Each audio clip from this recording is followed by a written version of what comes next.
America News Network. I'm not sure, but Seb's got a big show. And they always take journalists on these trips. I went with Bolton to Israel and Turkey in January. And Seb is going, I think, to Poland with Secretary of State Pompeo. And they'll have AP. They'll have the New York Times. They'll have the Washington Post.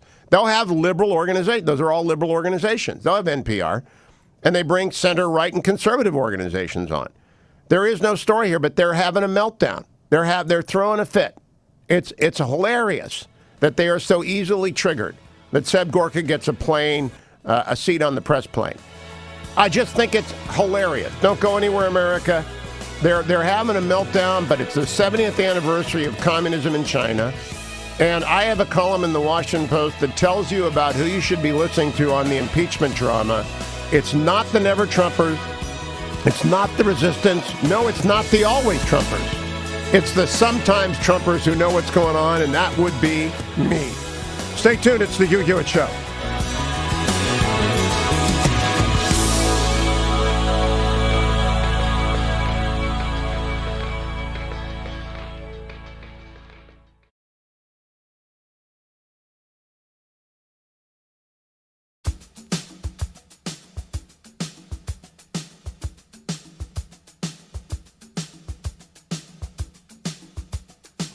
The Hugh Hewitt Show on the Salem Radio Network returns from break in 4 minutes and 15 seconds.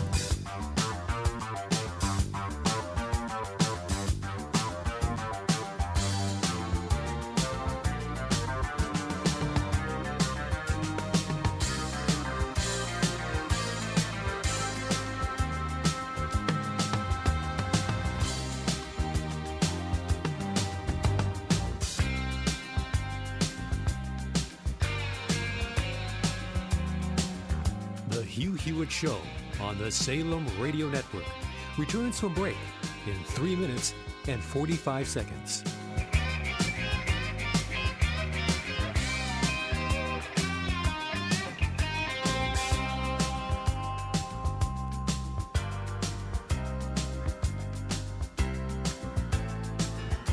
The Hugh Hewitt Show on the Salem Radio Network returns from break in 3 minutes and 15 seconds.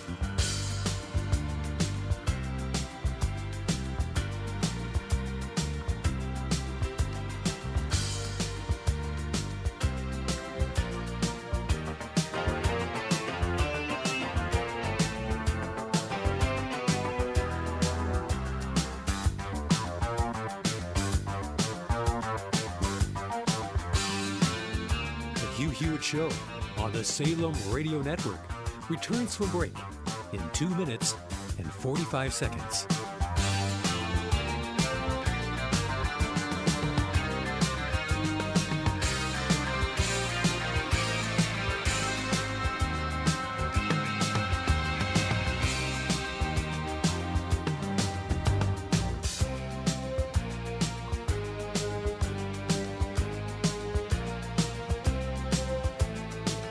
The Hugh Hewitt Show on the Salem Radio Network returns from break in 2 minutes and 15 seconds.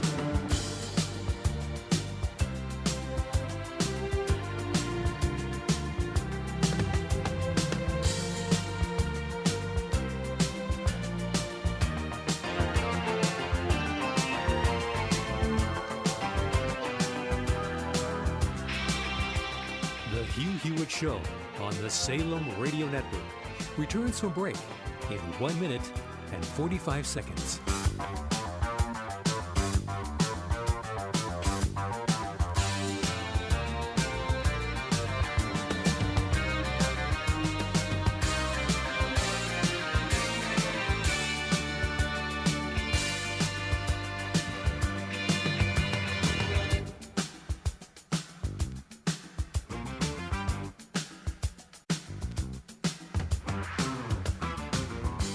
The Hugh Hewitt Show on the Salem Radio Network returns from break in 1 minute and 15 seconds.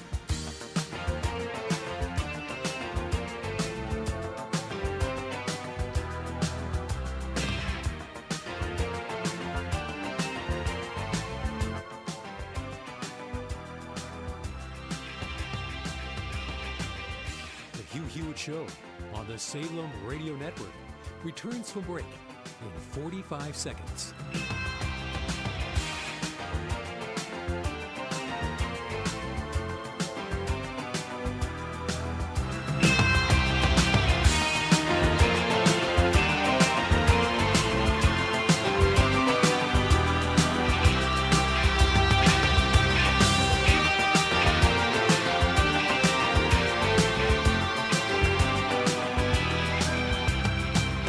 The Hugh Hewitt Show on the Salem Radio Network returns from break in 15 seconds.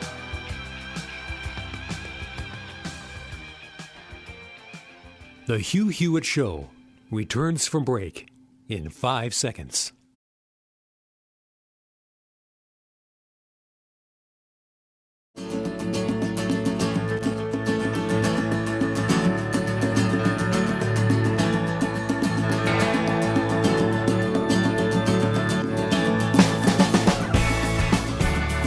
Welcome back, America. It's Hugh Hewitt.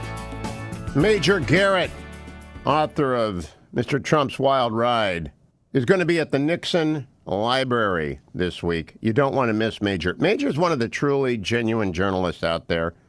He is always, I have no idea how he votes. None. Zero. And he's always just telling you what happened. Just always telling you what happened.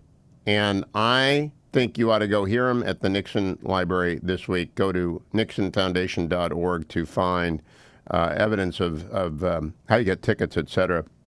Major Garrett deserves to be. You'll just find him to be a fascinating guy.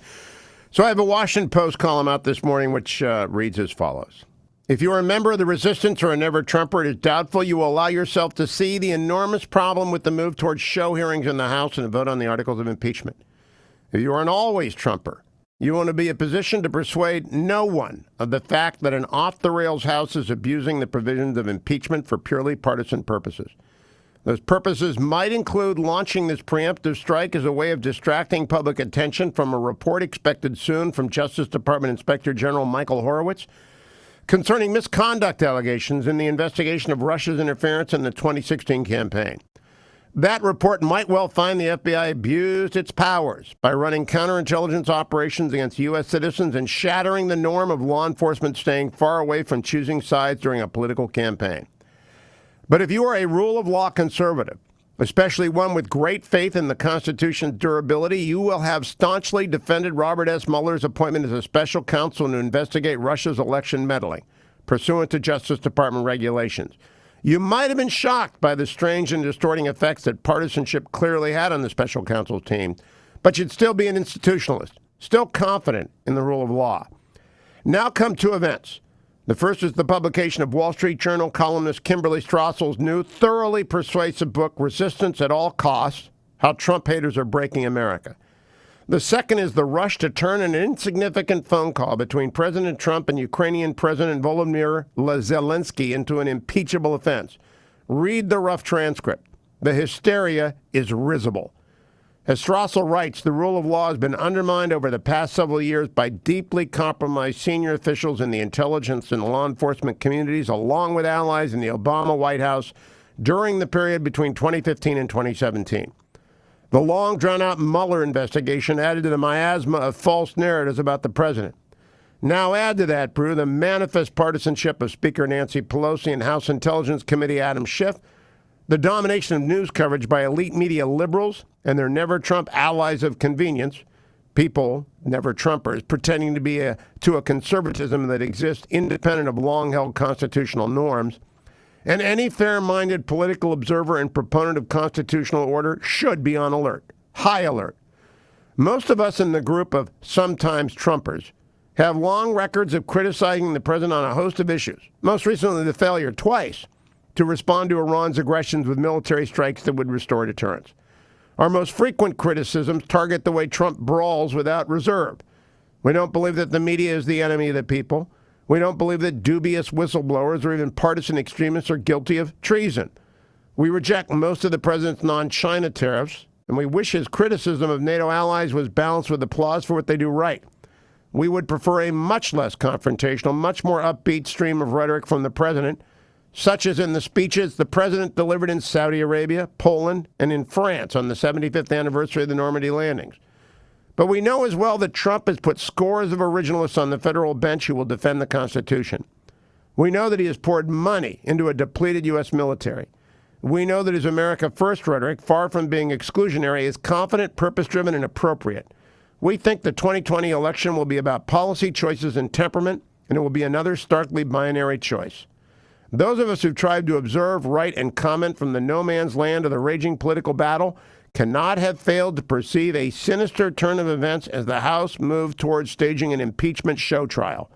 The feeling of an illegitimate attempt at a coup, dressed in constitutional clothing, marks this latest turn, as it never did the special counsel's investigation.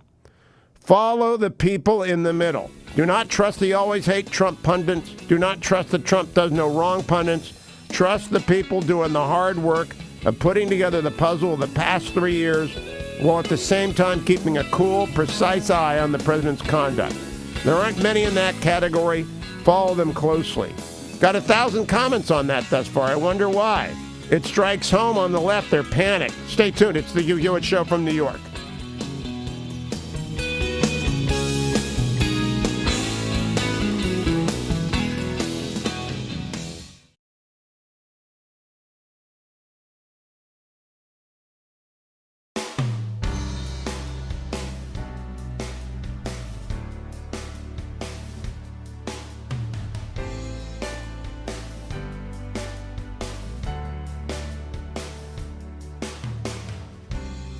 The Hugh Hewitt Show on the Salem Radio Network returns from break in 5 minutes and 15 seconds.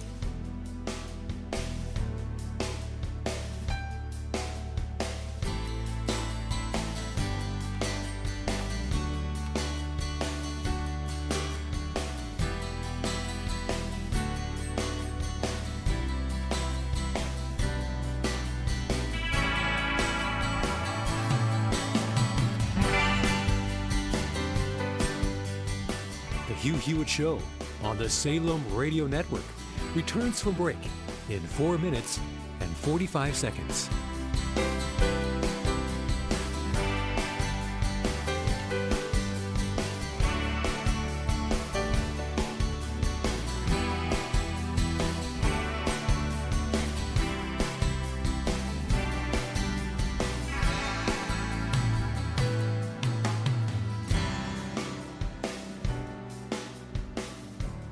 The Hugh Hewitt Show on the Salem Radio Network returns from break in 4 minutes and 15 seconds.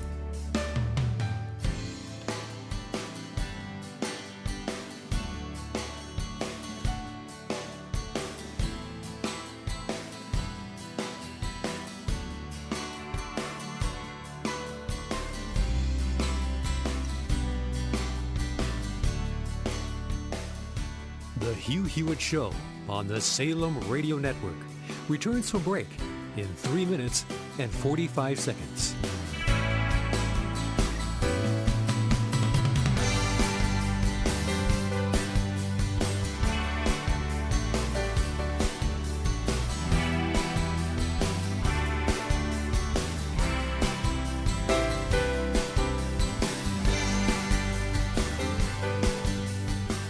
The Hugh Hewitt Show on the Salem Radio Network returns from break in 3 minutes and 15 seconds.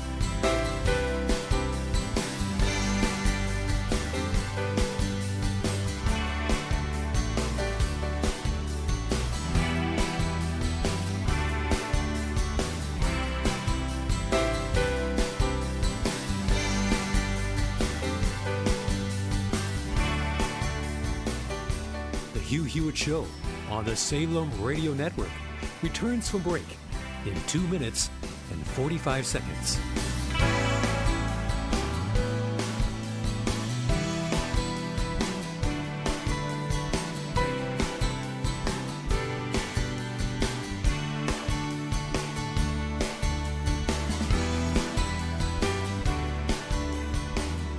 The Hugh Hewitt Show on the Salem Radio Network returns from break in 2 minutes and 15 seconds.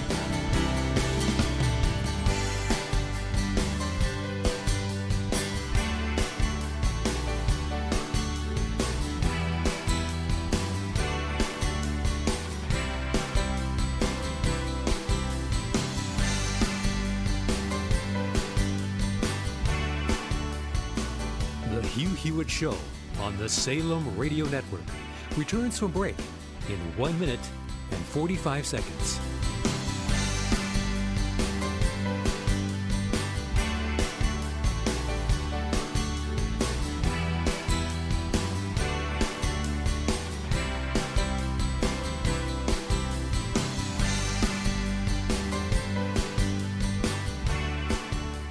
The Hugh Hewitt Show on the Salem Radio Network returns from break in 1 minute and 15 seconds.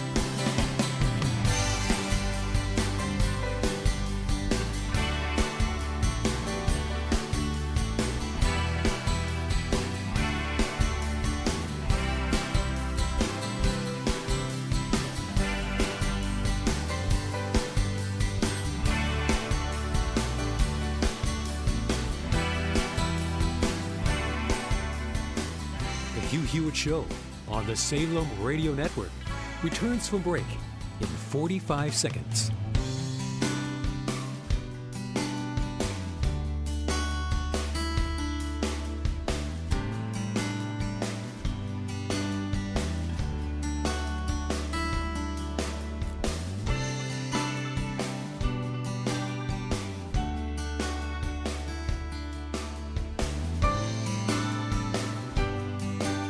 The Hugh Hewitt Show on the Salem Radio Network returns from break in 15 seconds.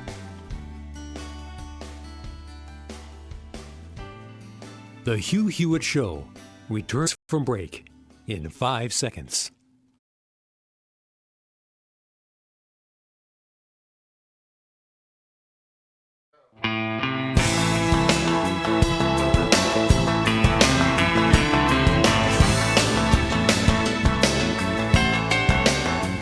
Welcome back, America. It's Hugh Hewitt. A protester has been shot in Hong Kong on the 70th anniversary. Blood on the 70th anniversary of the Communist Party in China. Blood. Blood on the floor. And there's a video of it. You can see the gun. You can see the Hong Kong policeman shoot a protester who was not armed. I wonder what that's doing to the pre-market. That's a very bad development. That's a very bad development, and this is brought to you by Birch Gold Group.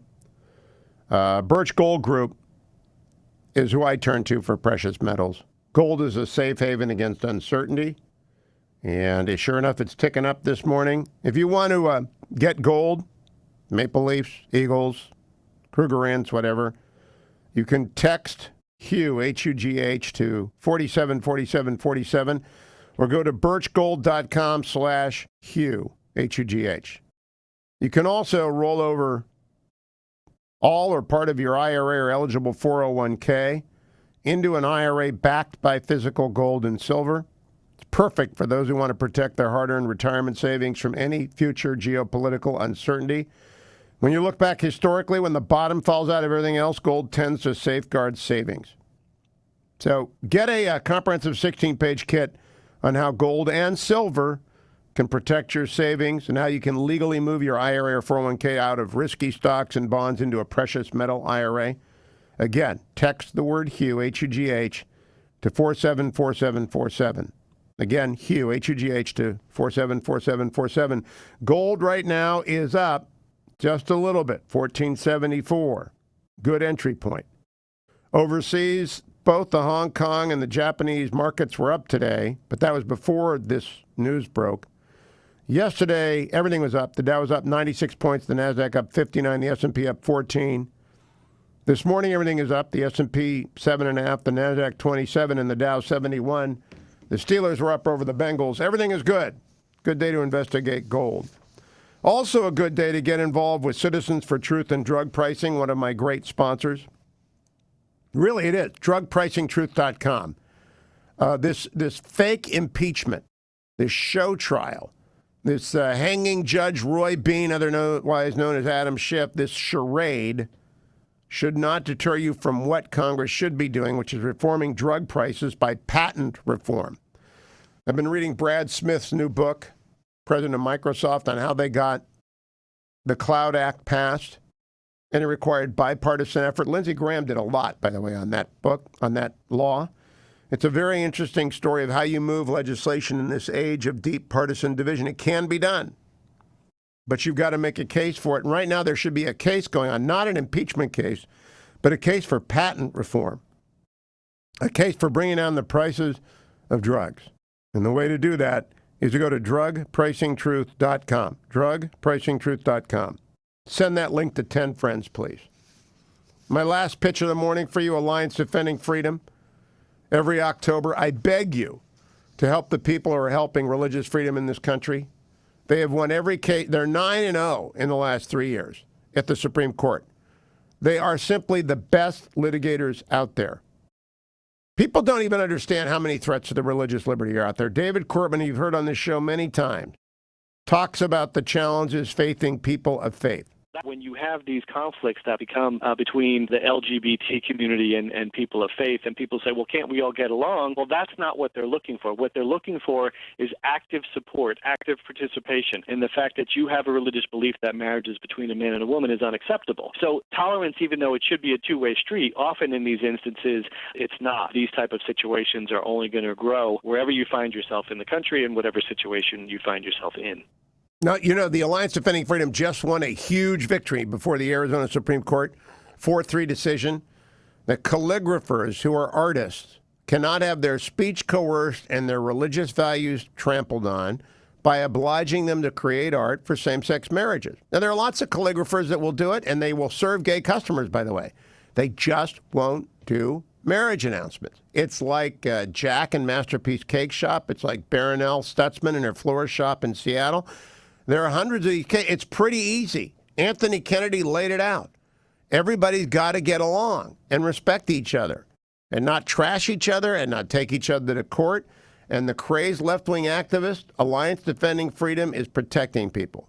They're also making sure that the equal access acts that followed Vidmar versus Vincent, our right to use public spaces for people of faith, the right to bring Bibles to school, it's all legal.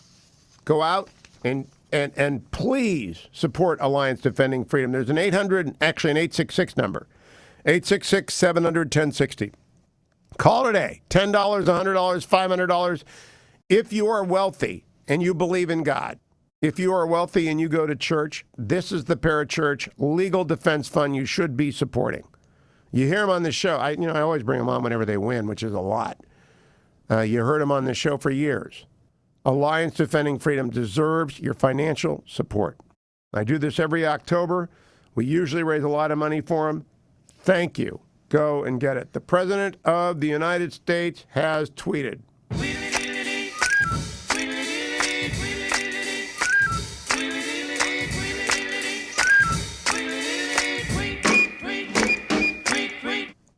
18 minutes ago, the corrupt media refuses to cover this. And he's talking about draining the swamp. He's talking about how they've been going after him on the fake impeachment.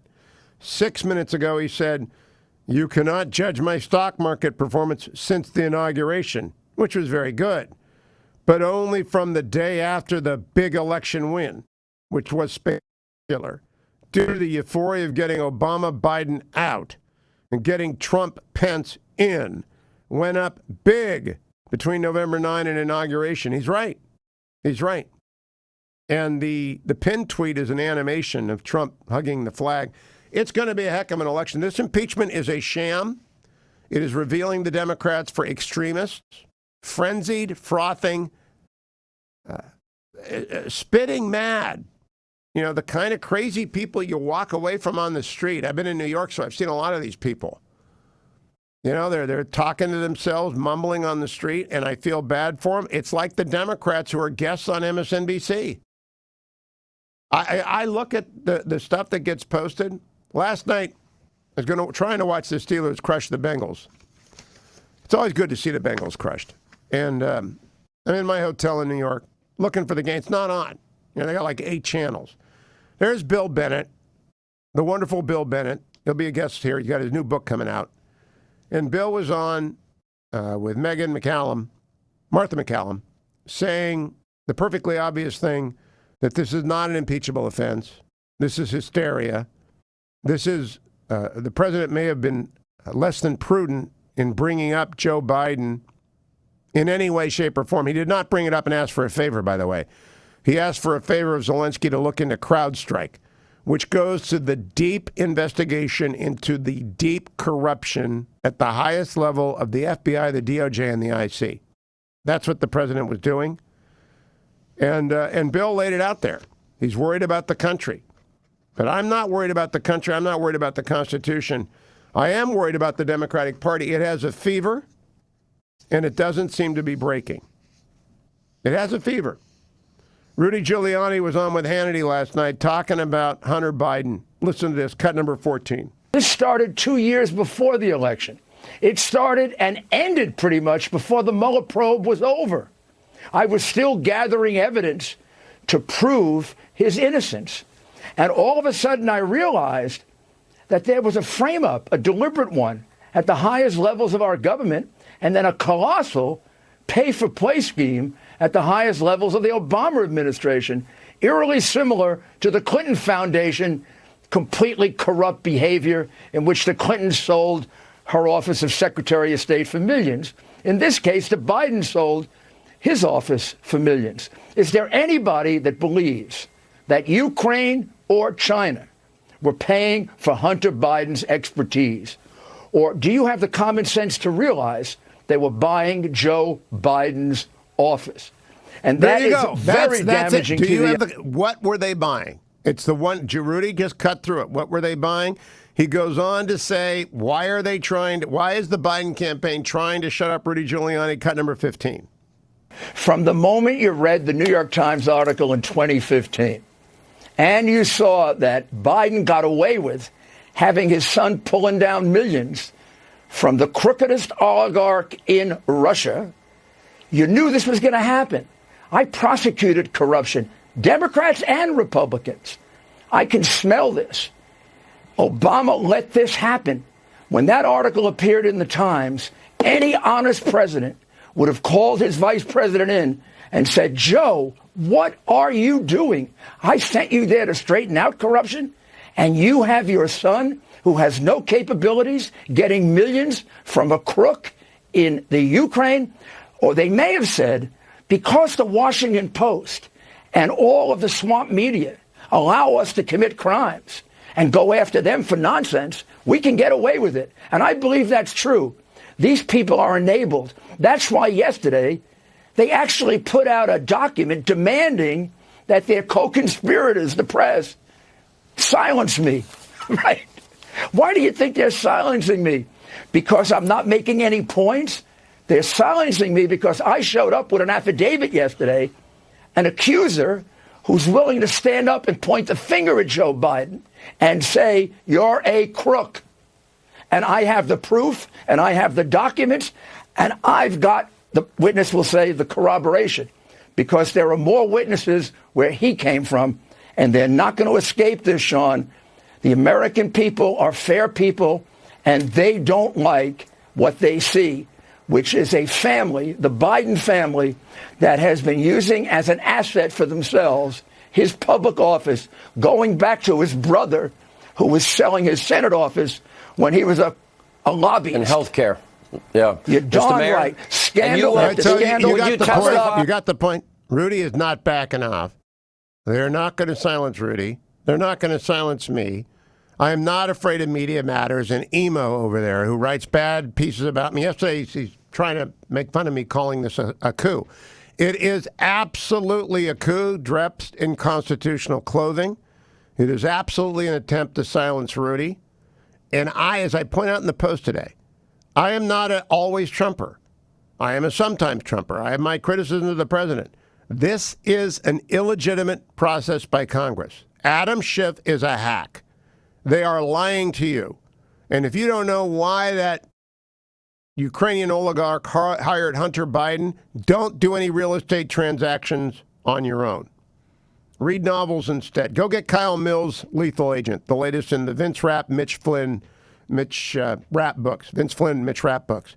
Written by Kyle Mills, Lethal Agent. Go get that. Don't spend your time reading the crazy news stories that are upset that Attorney General Barr is investigating corruption. Read thrillers instead. And don't forget Alliance Defending Freedom. There's a banner at HughHewitt.com. I took my relief factor before I left my hotel this morning because I fell down yesterday. Stupid subway grates in Washington, D.C. Did the Heisman at 180 degrees vertical to the street. Jam the shoulder. One of those things that you just do occasionally. Feet out from underneath you. Subway grate. Did it. Then I jumped back up. I was walking the White House. My pride was hurt more than my shoulder, but I did jam it. That's relieffactor.com time. That's double down time. It's triple down time. Omega resveratrol, I carry it in curcumin. I take it every day, and I take 3 of them when I do something like that. You all do that, right? You've all fallen down in front of people. Your pride is hurt, but then your body says, oh, that wasn't so good. That's when you need relieffactor.com. Take it every day. Take it every day. The starter pack is $19.95. David Drucker is next. We may disagree on Adam Schiff. Stay around. We'll find out. It's the Hugh Hewitt Show.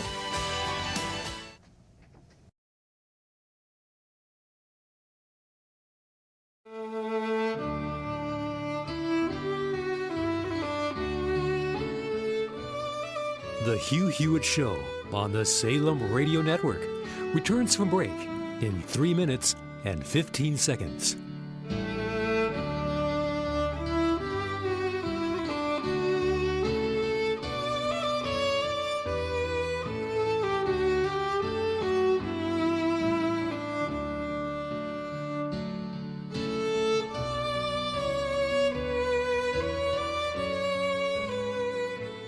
The Hugh Hewitt Show on the Salem Radio Network returns from break in 2 minutes and 45 seconds.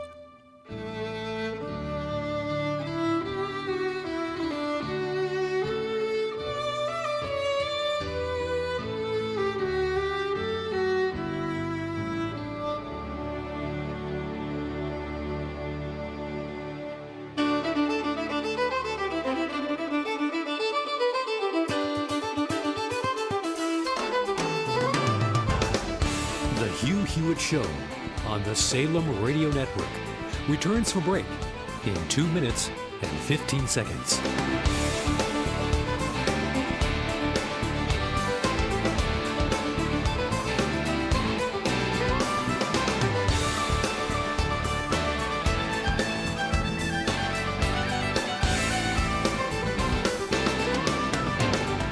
The Hugh Hewitt Show on the Salem Radio Network returns from break in 1 minute and 45 seconds.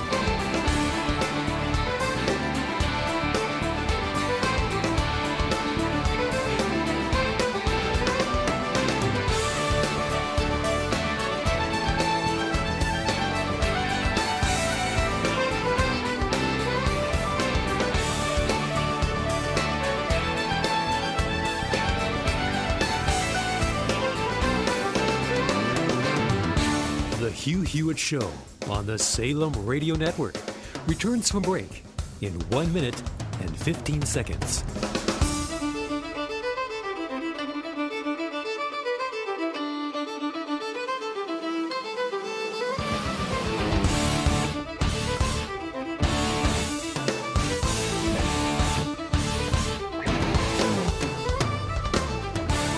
The Hugh Hewitt Show on the Salem Radio Network returns for break in 45 seconds.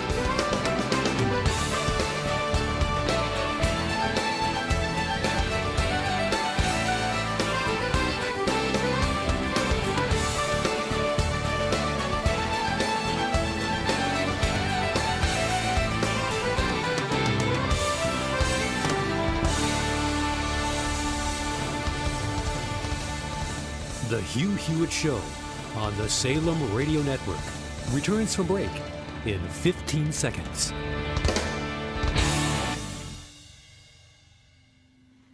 The Hugh Hewitt Show returns from break in 5 seconds.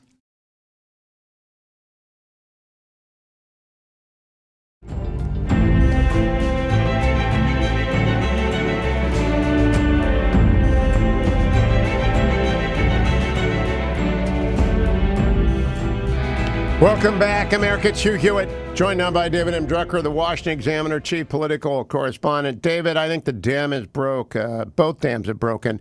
And the original rush to impeachment is now being met by not just the always Trumpers, but those of us in the middle who call balls and strikes. I'm completely concerned the Democrats have lost their mind about this, and that I know what the early polls say. They're going to lose this. The American people do not want this. Are there any Democrats on the Hill that you've talked to who understand they do not want this?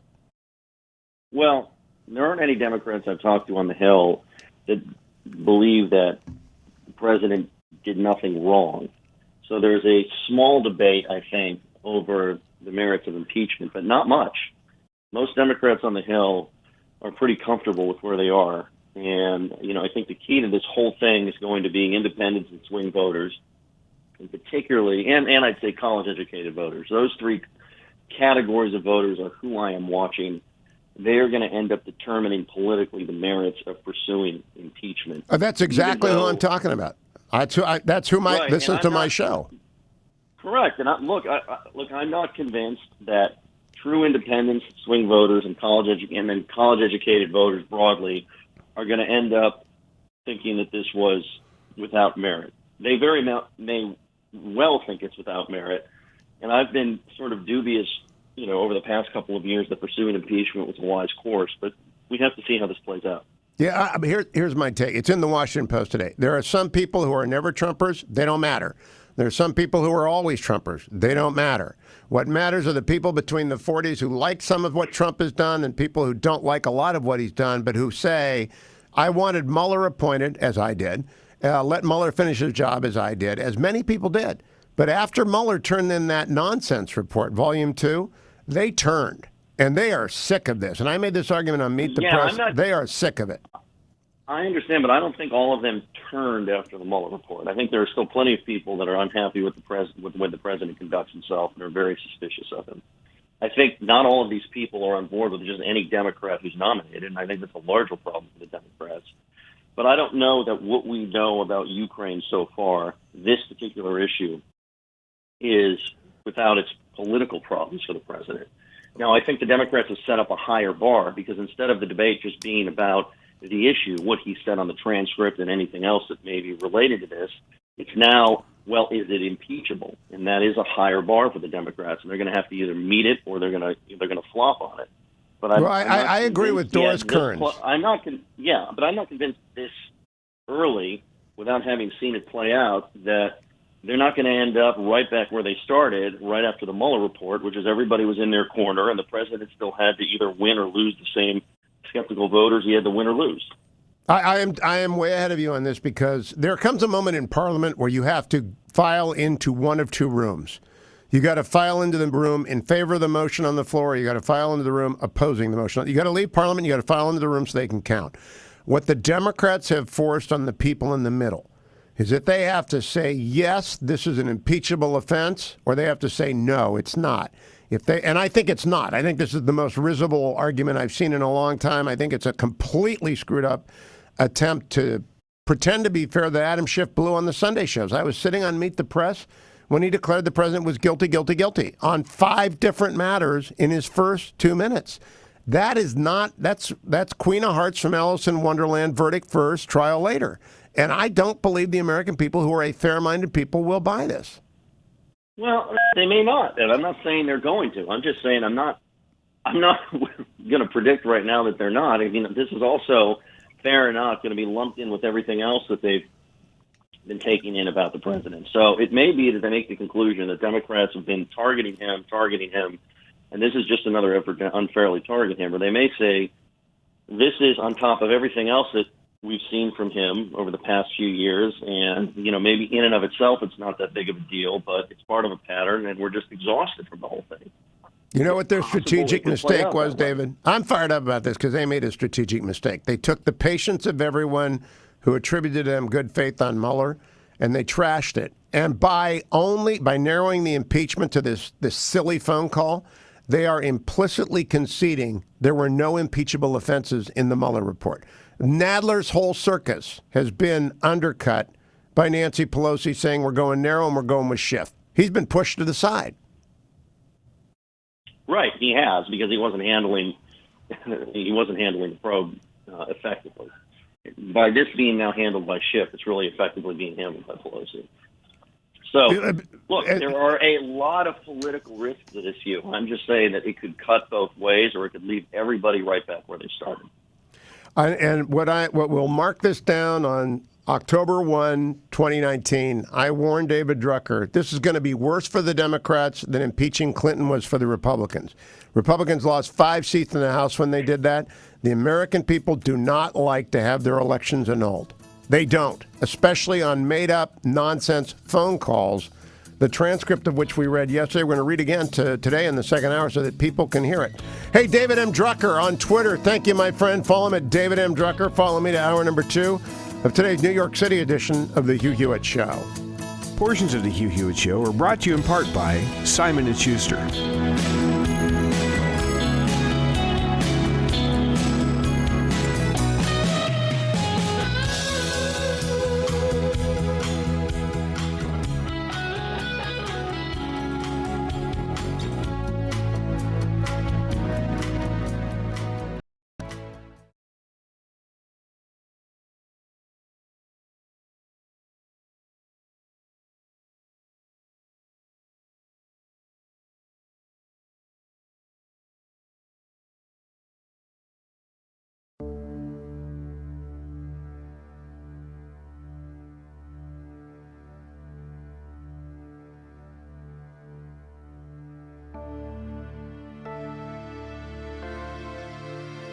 The Hugh Hewitt Show on the Salem Radio Network returns from break in 8 minutes and 15 seconds.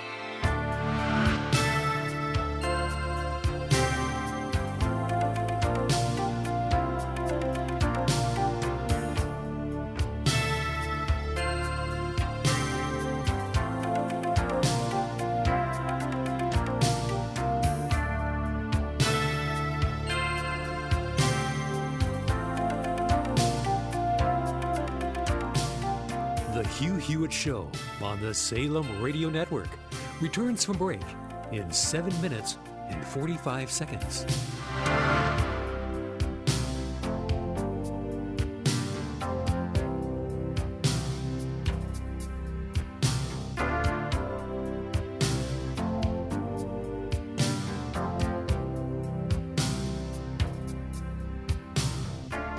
The Hugh Hewitt Show on the Salem Radio Network returns from break in 7 minutes and 15 seconds.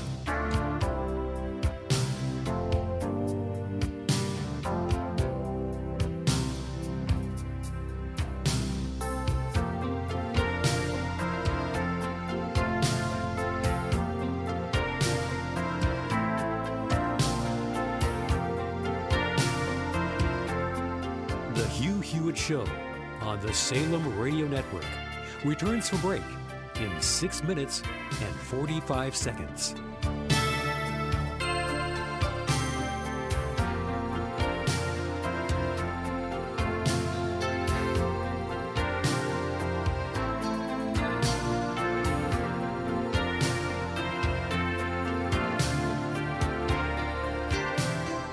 The Hugh Hewitt Show on the Salem Radio Network returns from break in 6 minutes and 15 seconds.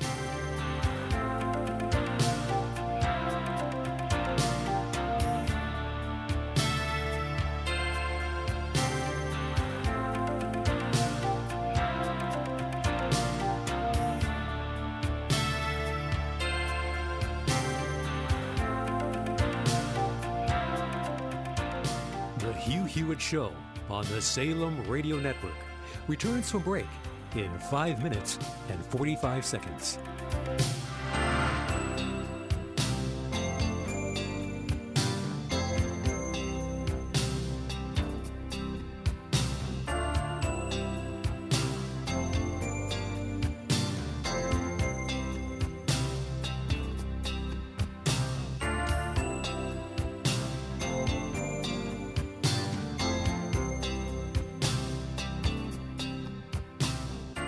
The Hugh Hewitt Show on the Salem Radio Network returns from break in 5 minutes and 15 seconds.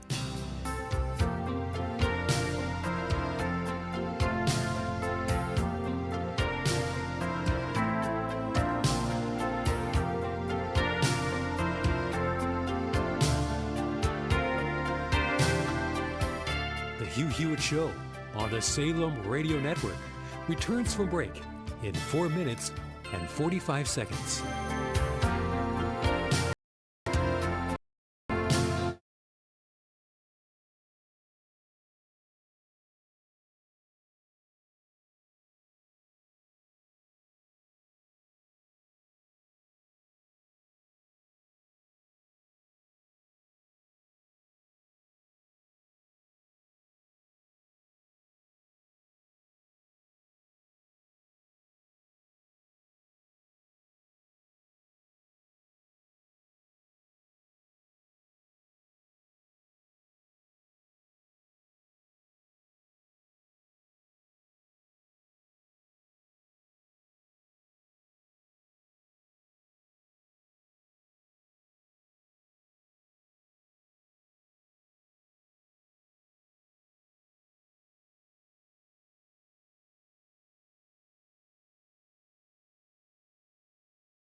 Seconds.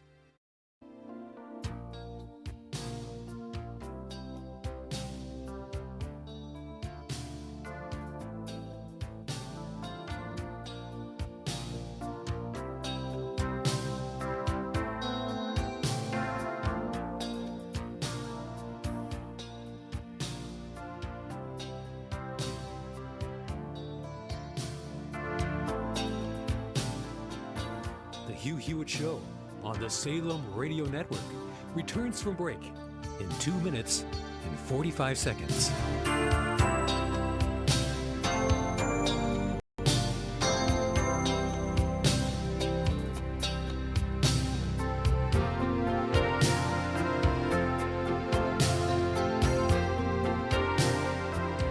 The Hugh Hewitt Show on the Salem Radio Network returns from break in 2 minutes and 15 seconds.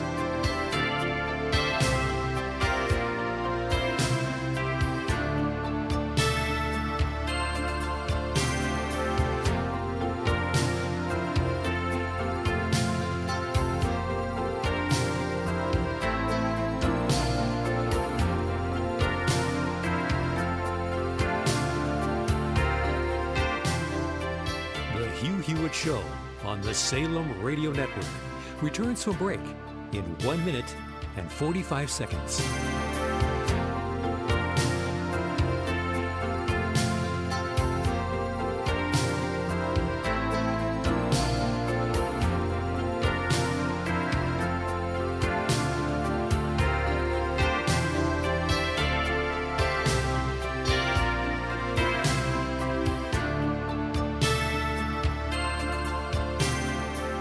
The Hugh Hewitt Show on the Salem Radio Network returns from break in 1 minute and 15 seconds.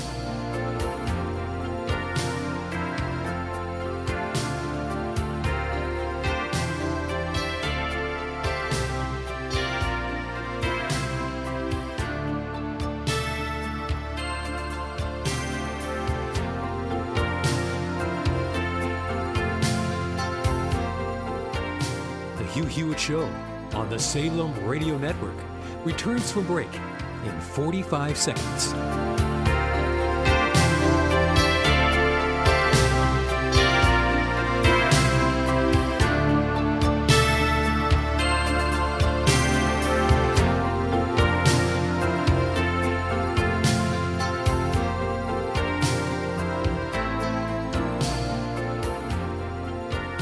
The Hugh Hewitt Show on the Salem Radio Network returns from break in 15 seconds.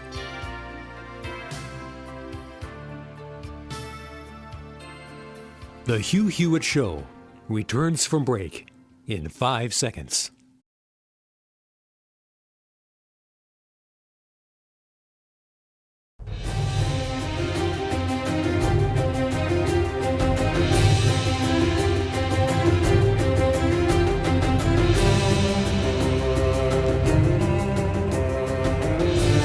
Morning glory, America. Bonjour, hi, Canada. Greetings. It's Hugh Hewitt inside the Big Apple Studios at AM 970 The Answer in New York City.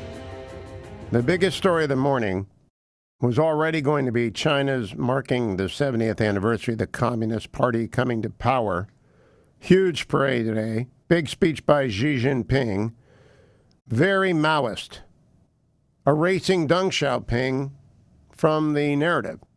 Deng Xiaoping is one of the three preeminent leaders of China since the revolution.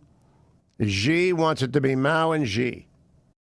And they had a big military parade. I'll talk about all of this with Admiral James Stavridis, retired United States Navy, next hour. But the biggest news, even bigger than that, is that the Hong Kong police have shot a protester in the chest during rallies in China today. So the 70th anniversary of the Communist Party is now going to be the anniversary as well of the use of, it's not yet deadly, he's in critical condition. There's a video of the policeman shooting the demonstrator in the chest. I've retweeted it. Follow me on Twitter, you'll see it. That will be the memory of today. Not President Xi's speech, not the parade with its hypersonic missiles and its new ICBM. Those are impressive, those are important. I will talk about what they mean with Admiral Stavridis in the next hour. But killing or shooting and almost killing a demonstrator, we won't know until tomorrow. Very bad development. Let me tell you what isn't a development.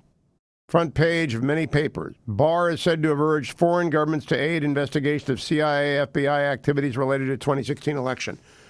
Good. Excellent. More, faster, Attorney General Barr. Do it again. Do it more, do it faster. Get Durham to release any indictments. Get Horowitz to put his report out. I don't want to slander people who haven't done anything wrong. If they haven't done anything wrong, I don't want you to give a press conference like Comey and trash them, like Comey did to Hillary Clinton. I don't want to have to go after whistleblowers. Everybody knows they're hack politicos. I don't think Adam Schiff, who's a partisan hack, is treasonous. There's no need to go overboard. But if FISA was abused, those people need to be fired, if not indicted. The Foreign Intelligence Surveillance Act, with which I am intimately familiar, I was the Attorney General's special assistant for that for 2 Attorney Generals. I prepared FISA warrants before there was a National Security Division. I worked directly with the FBI and put them on the Attorney General's desk for both Bill Smith and Ed Meese. And the abuse of that process is scary. You people don't know the kind of tools we have. Other governments have them too, and if you get in their lens, they're tracking you, but we try and stop them in this country. We don't try and stop the Bureau or any other agency operating on the United States. The CIA is not supposed to be operating against American citizens, period. But Mr. Halper, I don't know. The mysterious Mr. Milsif, or whatever his name is, I don't know. The alleged Australian tipster, I don't know. I want to get to the bottom of this because I think there was a whole bunch of compromised people. A whole bunch of people who thought Hillary was going to win, and they were going to make sure she won, took away any margin of error by targeting Donald Trump's campaign with an illegitimate counterintelligence investigation. Andy McCarthy has made that point. This reads like a Kyle Mills novel. Lethal Agent is his new novel, the latest in the Vince Flynn, Mitch Rapp series, Lethal Agent. This reads like a thriller. Now, you can make it up, but most people don't believe all that stuff. There's a lot to be learned from thrillers like Kyle Mills' Lethal Agent. I've interviewed him 3 times on this show already. There's a lot to be learned. But there is an astonishing amount of wrongdoing. And what is underway now is a concerted echo chamber campaign to delegitimize the inquiry into Russiagate, into Spygate. Comey and McCabe and Strzok and Page and John Brennan and many other people do not want you to look hard and long at what was done wrong by agents of the FBI, by lawyers at the Department of Justice, and possibly, this has not yet been proven or put into evidence, longtime CIA assets. Hard to understand how Halper gets involved in this, but for his CIA contacts. Don't know, can't prove that. I've got the Strzok Page text. I've got everything else you need. But hard to say whether or not the CIA was involved. But John Durham, the U.S. Attorney for Connecticut, who is a longtime prosecutor of very sensitive cases for both Democrats and Republican Attorney General, Bill Barr picked a tough-as-nails prosecutor. If he comes back and says no harm, no foul, I'll buy it. Just like I said I would wait for the Mueller report. I'll buy it. But you know what? The left isn't waiting for the Durham report. They don't want to wait. They're trying to discredit it. They've been after A.G. Barr from the beginning. It's totally illegitimate attacks on a man of fine reputation, extraordinary legal capacity, and a true hero. He is a hero of the American law. He's a great attorney general for the second time. And he's out there fighting the good fight, and he shouldn't be embarrassed by it. I hope he does more one-on-one interviews with people about what he's doing. But understand what's going on. Here's another headline. Trump amps up attacks on whistleblower. It's not a whistleblower. It's a hearsay propagandist. This person did not have firsthand knowledge of anything. Then there was an attack on Mike Pompeo yesterday because Martha Raddatz asked him if he'd read the report, and he said no. Martha Raddatz didn't ask it. I can't make up for bad journalism, and she's a good journalist, but it was a bad interview. You start with, were you on the call? So she made an assumption. He wasn't on the call. She made an assumption. Pompeo's under no obligation to disclose anything. In fact, I think he was opposed to disclosing the transcript on national security grounds. The fear that no one will talk to the president if the media or Congress can ferret these things out with bogus whistleblower complaints. It's the same reason that Nixon was upset about the Pentagon Papers. They shouldn't have broken into Ellsberg's office, I know. And they paid the price. G. Gordon Liddy was nuts to break into the Ellsberg office. President didn't know about that, President Nixon, but it was nuts. But this is not that. Right? This was an illegitimate effort, not by the White House, but by opponents of Donald Trump at the FBI and maybe the CIA. And yes, in the Department of Justice, I think Bruce Orr is complicit. Yes, at Fusion GPS. Yes, at Perkins Coie. Yes, at the Clinton campaign. Yes, yes, yes, in the media with the echo chamber. Yes, with Ben Rhodes. Yes, with Susan Rice. Yes, with Samantha Powers. It's all out there. It's all coming in the Horowitz report. And I don't know if the Horowitz report will produce enough to charge anyone with a crime or simply dismiss them from jobs and revoke their security clearances and bar them from future government service. I don't know. I'll wait for the report like I waited for the Mueller report. But I know this. Don't believe anyone who's telling you there's no there. Don't believe Adam Schiff. He lies, lies, lies. Adam Schiff is a hack. He has already proven that on Meet the Press on Sunday. He declared this isn't an inquiry, this is a show trial. This is in the finest tradition of show trials everywhere. There is no probe, there's no investigation. It's a show trial. They're going to impeach the president, understand that. And that impeachment is going nowhere because it was an insignificant call with President Zelensky. I'm not playing the game of saying to people, oh, well, that call was imprudent. No. Perfectly normal call. We're going to, in the third segment, read it for you. So you can hear Dwayne and I reading. I'll take the part of the president. We did this yesterday. We're doing it again today. Why you need to hear the call. It's all about the call. It's all about the call. All the rest of this is nonsense. Finding the whistleblower, which is a good thing, because I believe that whistleblower compromised national security. Like Daniel Ellsberg. Like Edward Snowden. Classified documents and conversations are classified for a reason. You want foreign leaders to talk to you. You must have them talk to you. And leaking national security documents is a crime. At a minimum, it's a firing offense. Dressing it up in whistleblower when you don't have firsthand knowledge doesn't make you a whistleblower. It makes you a gossip. It may make you into a political actor. What it certainly makes you is a legitimate target of inquiry as to motive and intent. Now, I don't want Republicans to blow the whistleblower's identity. I think Schiff is going to do that. I think Schiff is going to blow the whistleblower's identity and then blame the Republicans. That's what's going to happen. This playbook has been out there. Adam Schiff has been wrong and corrupt and lying for 2.5 years.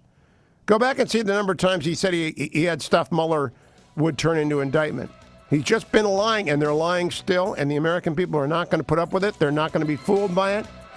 They had a burst of momentum on the hard left resistance last week. It's already dissipating as people get their head around it and realize this is a soft coup event dressed up in constitutional clothing. Stay tuned, America. Email, write that down at Media Matters. Write it down, email. And remember, you don't have to work for those nuts. Go get a real job. It's the Hugh Hewitt Show. Portions of the Hugh Hewitt Show are brought to you by Alliance Defending Freedom.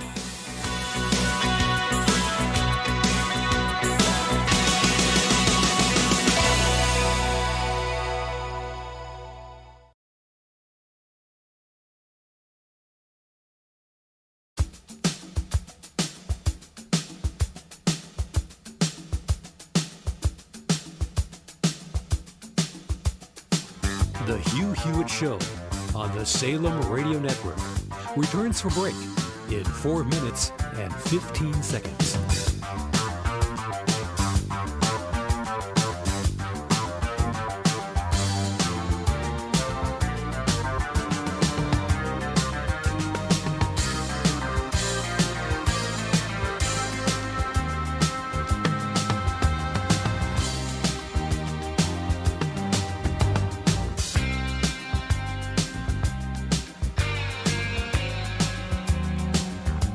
Hugh Hewitt Show on the Salem Radio Network returns from break in 3 minutes and 45 seconds.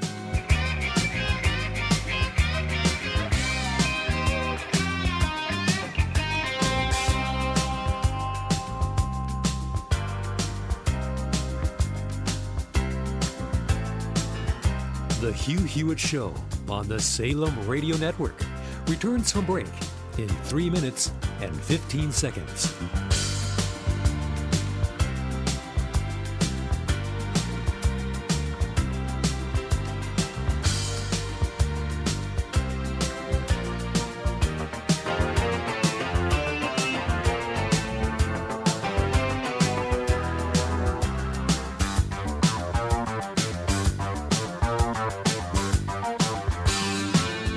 The Hugh Hewitt Show on the Salem Radio Network returns from break in 2 minutes and 45 seconds.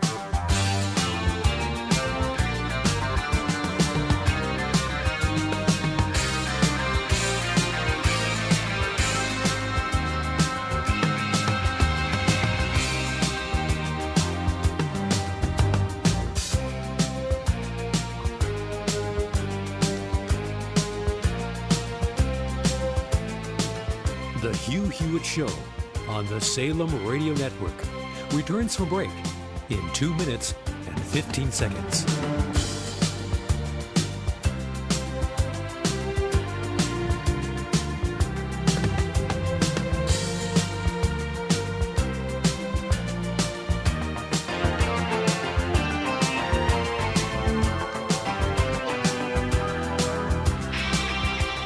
The Hugh Hewitt Show on the Salem Radio Network returns from break in 1 minute and 45 seconds.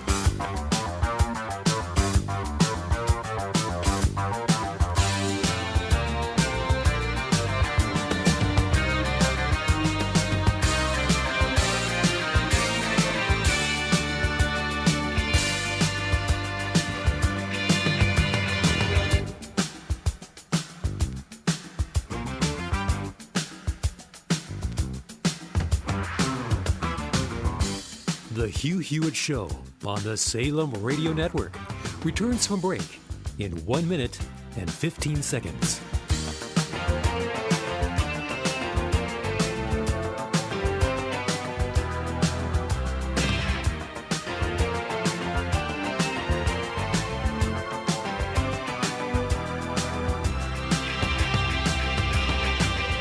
The Hugh Hewitt Show on the Salem Radio Network returns from break in 45 seconds.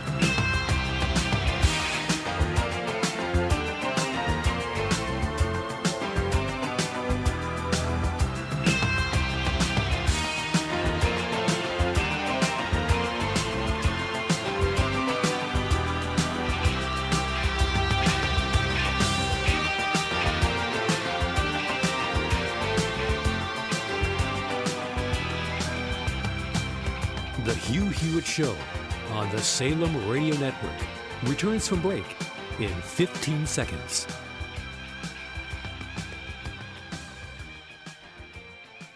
The Hugh Hewitt Show returns from break in 5 seconds.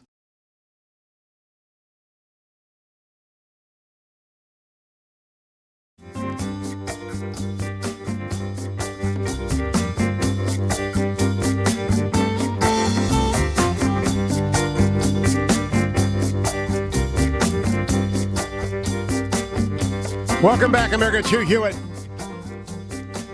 My op-ed in the Washington Post today is below Jeff Flake's op-ed. On what page is it on? I can't tell what page it's on. I can never get the thing to expand. It's in the print edition. Most of my opinion pieces don't go into the print edition. They just go online. They get posted. They get 10,000 comments or something, and then and the comments are all crazy fringe people. They're not. But when it gets into the print edition, the president reads it, and I'm glad. Because in it, there's advice for the president, and there's advice for the average viewer, and there's advice for you. Don't trust the never-Trumpers or the resistance. Don't trust the always-Trumpers on impeachment. They don't have any credibility on it. Trust me and people like me, the sometimes Trumpers who are calling balls and strikes. That's who you should trust. Right now, you can trust andrewandtodd.com to bring you the pre-market report. andrewandtodd.com, the best lenders in America, north to south, east to west. They'll find you a realtor. I always mention Gordon Wood because I know him. He's a realtor in Old Town Alexandria and in Mount Vernon, Alexandria, and Arlington, and in the city as well, he and his partner. And andrewandtodd.com send everyone to him who needs to get a home, buy a home, in now the Amazon HQ2 frenzy of Northern Virginia. The arrival of Amazon has just killed getting a house. You need a realtor.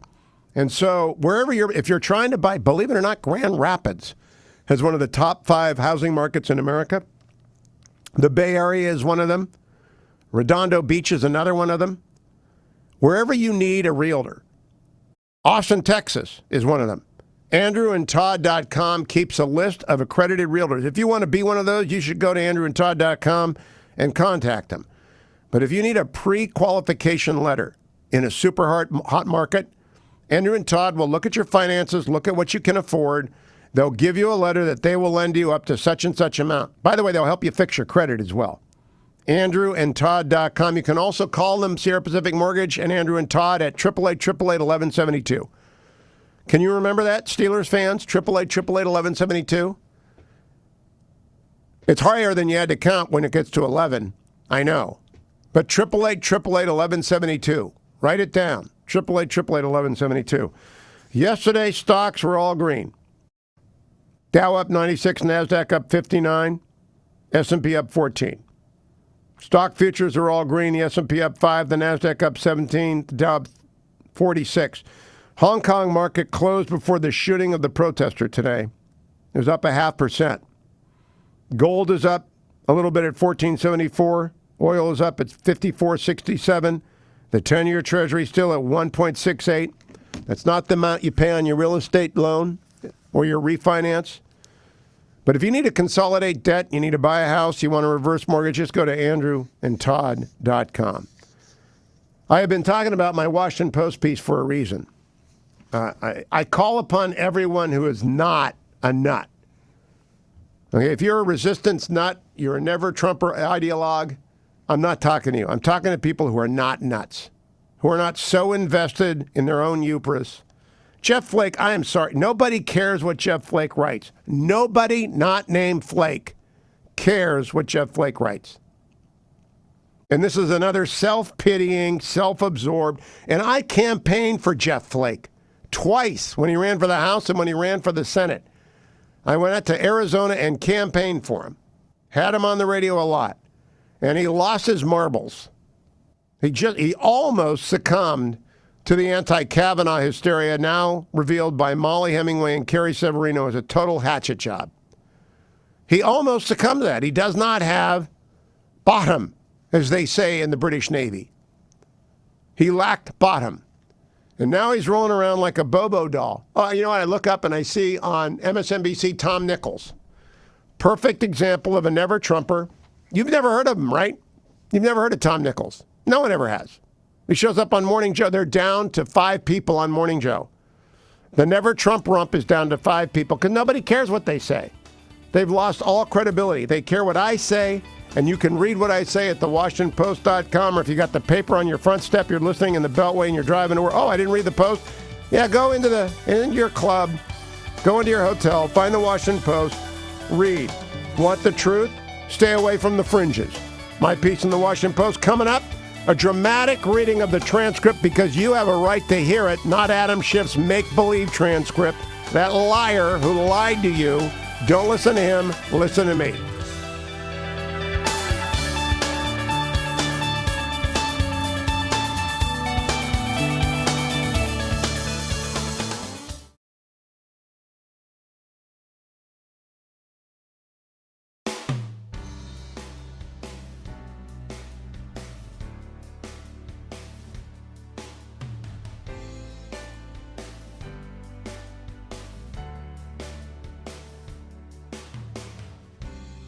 The Hugh Hewitt Show on the Salem Radio Network returns from break in 5 minutes and 15 seconds.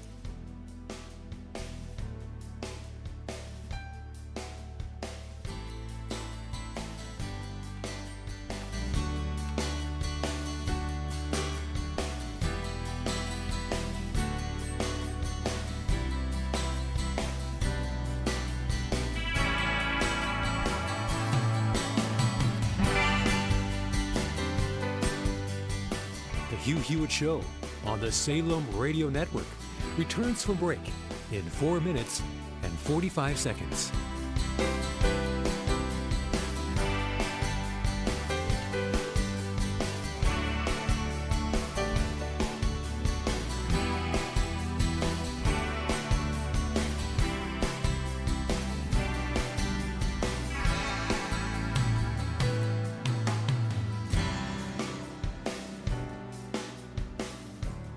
The Hugh Hewitt Show on the Salem Radio Network returns from break in 4 minutes and 15 seconds.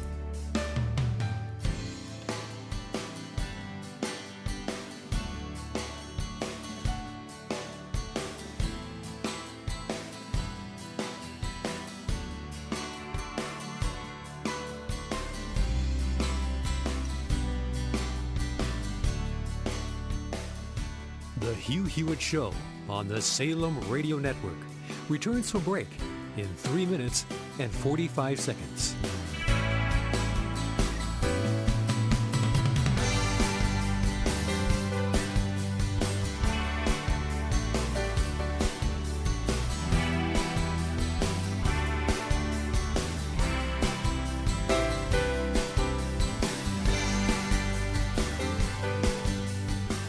The Hugh Hewitt Show on the Salem Radio Network returns from break in 3 minutes and 15 seconds.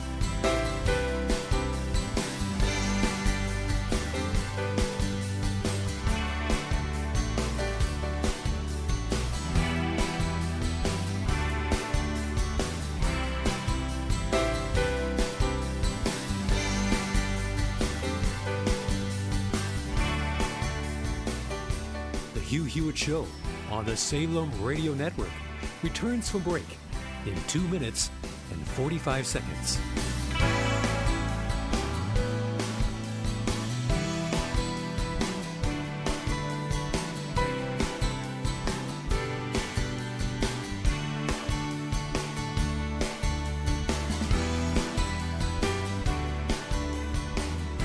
The Hugh Hewitt Show on the Salem Radio Network returns from break in 2 minutes and 15 seconds.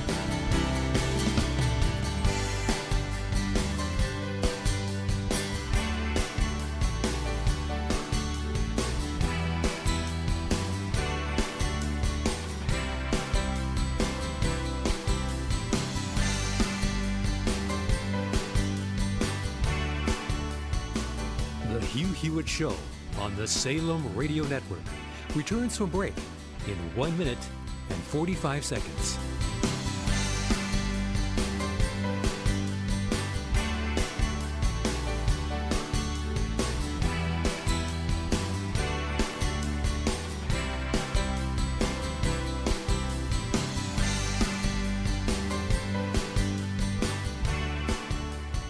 Hugh Hewitt Show on the Salem Radio Network returns from break in 1 minute and 15 seconds.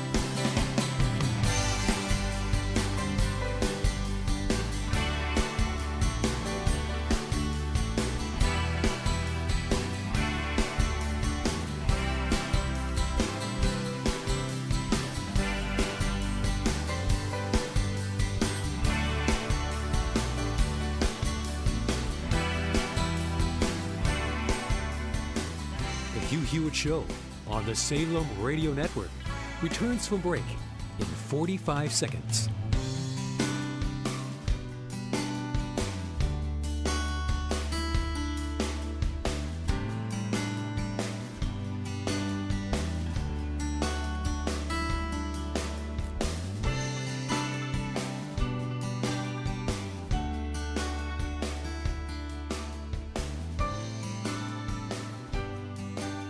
The Hugh Hewitt Show on the Salem Radio Network returns from break in 15 seconds.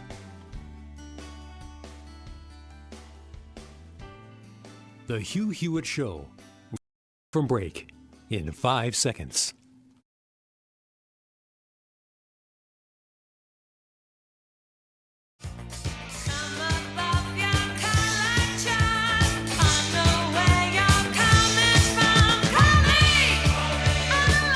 Welcome back, America. It's Hugh Hewitt. On July 25th, President Trump called President Zelensky of the Ukraine at 9:03 in the morning. Here is what was said. The president: congratulations on a great victory. We all watched from the United States. You did a terrific job. The way you came from behind somebody who wasn't given much of a chance, and you ended up winning easily. It's a fantastic achievement. Congratulations. You are absolutely right, Mr. President. We did win big, and we worked hard for this. We worked a lot, but I would like to confess to you that I had an opportunity to learn from you. We used quite a few of your skills and knowledge, and were able to use it as an example for our elections. And yes, it is true that these were unique elections. We were in a unique situation that we were able to achieve a unique success.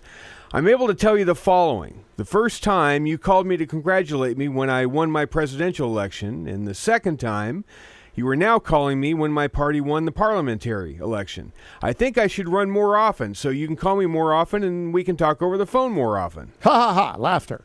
That's a very good idea. I think your country is very happy about that. Well, yes, to tell you the truth, we are trying to work hard because we wanted to drain the swamp here in our country. We brought in many, many new people. Not the old politicians, not the typical politicians, because we want to have a new format and a new type of government. You are a great teacher for us, and in that. Well, it's very nice of you to say that. I will say that we do a lot for Ukraine. We spend a lot of effort and a lot of time, much more than the European countries are doing. And they should be helping you more than they are. Germany does almost nothing for you. All they do is talk. And I think it's something that you should really ask them about. When I was speaking to Angela Merkel, she talks Ukraine, but she doesn't do anything. A lot of the European countries are the same way, so I think it's something you want to look at. But the United States has been very good to Ukraine. I wouldn't say that it's reciprocal necessarily, because things are happening that are not good, but the United States has been very good to Ukraine. Yes, you are absolutely right. Not only 100%, but actually 1,000%, and I can tell you the following. I did talk to Angela Merkel, and I did meet with her. I also met and talked with Macron, and I told them that they are not doing quite as much as they need to be doing on the issues with the sanctions. They are not enforcing the sanctions. They are not working as much as they should work for Ukraine. It turns out that even though logically the European Union should be our biggest partner, but technically the United States is a much bigger partner than the European Union, and I'm very grateful to you for that because the United States is doing quite a lot for Ukraine, much more than the European Union, especially when we are talking about sanctions against the Russian Federation. I would also like to thank you for your great support in the area of defense. We are ready to continue to cooperate for the next step specifically. We are most ready to buy more javelins from the United States for defense purposes. I would like you to do us a favor, though, because our country has been through a lot and Ukraine knows a lot about it. I would like you to find out what happened with this whole situation with Ukraine. They say CrowdStrike, I guess you have one of your wealthy people, the server. They say Ukraine has it. There are a lot of things that went on, the whole situation. I think you're surrounding yourself with some of the same people. I would like to have the Attorney General call you or your people, and I'd like you to get to the bottom of it.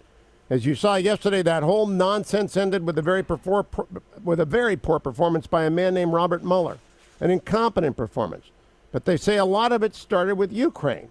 Whatever you can do, it's very important that you do it if that's possible. Yes, it is very important for me and everything that you just mentioned earlier. For me as a president, it is very important that we are open for any future cooperation. We are ready to open a new page on cooperation and relations between the United States and Ukraine. For that purpose, I just recalled our ambassador from the United States, and he will be replaced by a very competent and very experienced ambassador who will work hard on making sure that our two nations are getting closer. I would also like and hope to see him having your trust and your confidence and have personal relations with you so we can cooperate even more so. I will personally tell you that one of my assistants spoke with Mr. Giuliani just recently, and we are hoping very much that Mr. Giuliani will be able to travel to Ukraine, and we will meet once he comes to Ukraine. I just wanted to assure you once again that you have nobody but friends around us. I will make sure that I surround myself with the best and most experienced people. I also wanted to tell you that we are friends. We are great friends, and you, Mr. President, have friends in our country, so we can continue our strategic partnership. I also plan to surround myself with great people, and in addition to that investigation, I guarantee as the President of Ukraine that all the investigations will be done openly and candidly. That I can assure you. Good. Because I heard you had a prosecutor who was very good, and he was shut down. And that's really unfair. A lot of people are talking about that. The way they shut down your very good prosecutor, and you had some very bad people involved. Mr. Giuliani is a highly respected man. He was the mayor of New York City, a great mayor, and I would like him to call you. I will ask him to call you along with the Attorney General. Rudy very much knows what's happening. He's a very capable guy. If you speak to him, that would be great. This former ambassador from the United States, the woman, was bad news, and the people she was dealing with in the Ukraine were bad news. So I just want to let you know that. The other thing, there's a lot of talk about Biden's son, that Biden stopped the prosecution. A lot of people want to find out about that. So whatever you can do with the Attorney General would be great. Biden went around bragging that he stopped the prosecution. So if you can look into it, it sounds horrible to me. I wanted to tell you about the prosecutor. First of all, I understand and I'm knowledgeable about the situation. Since we have won the absolute majority in our parliament, the next prosecutor general will be 100% my person, my candidate, who will be approved by the parliament and will start as a new prosecutor in September. He or she will look into that situation, specifically to the company that you mentioned in this issue.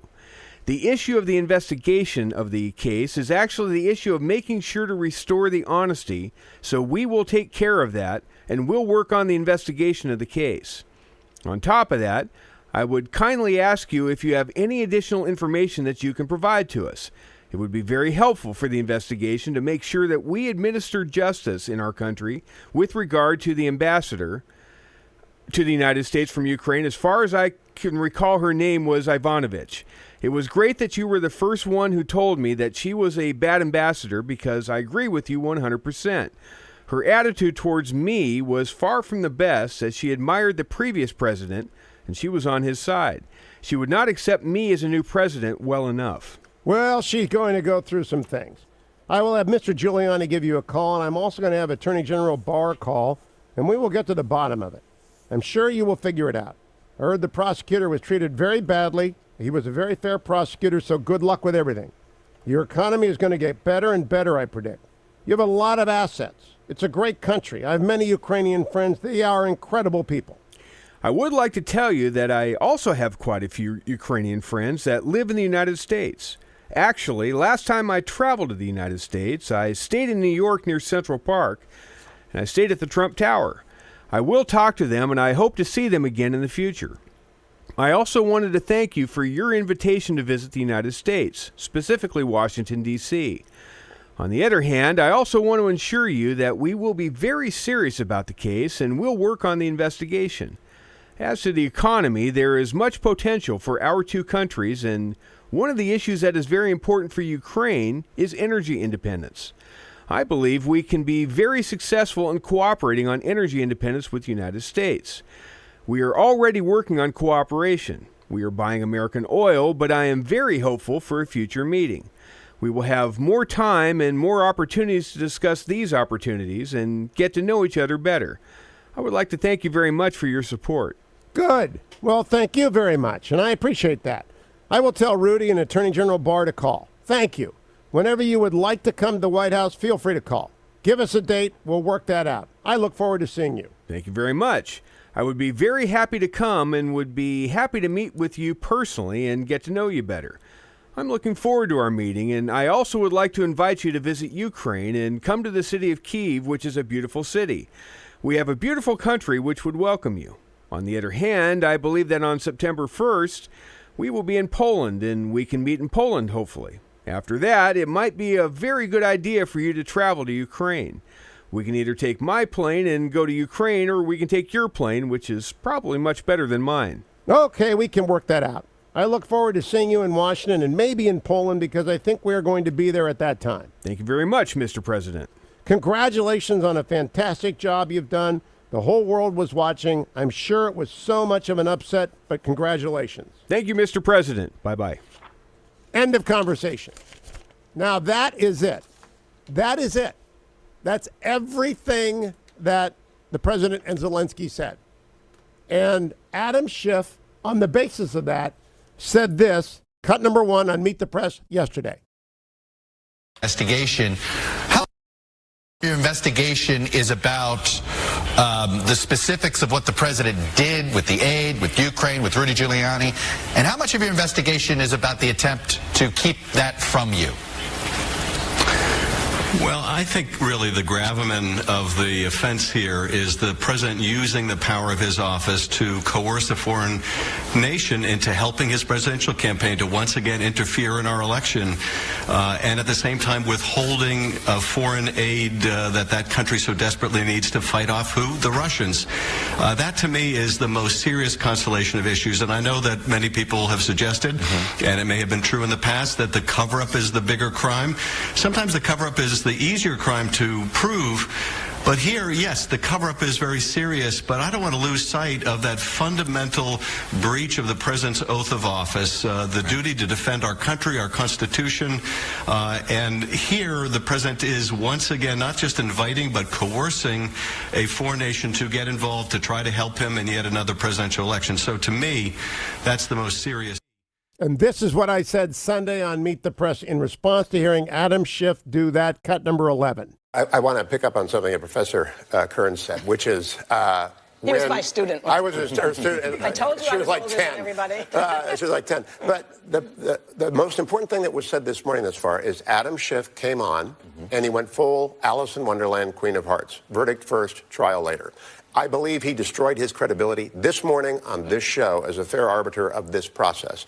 The key other thing about is there enough time, is there a middle? That middle is tired of investigating President Trump. It has gone on for 2 years, and the most interesting part of the Nancy Pelosi decision to go for a fast impeachment is the implicit but very real concession that the Mueller report had no impeachable offense, no obstruction, no collusion.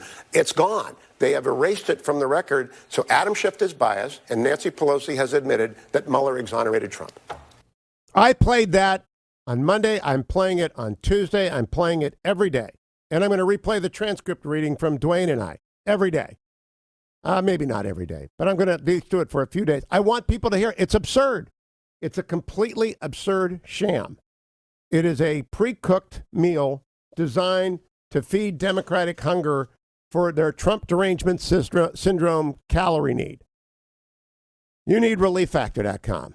Even if you're in great shape and you're feeling terrific and you go running after everything, if you're running up and down in New York, like I'm doing, running for the subway, what I'm doing, you need relieffactor.com.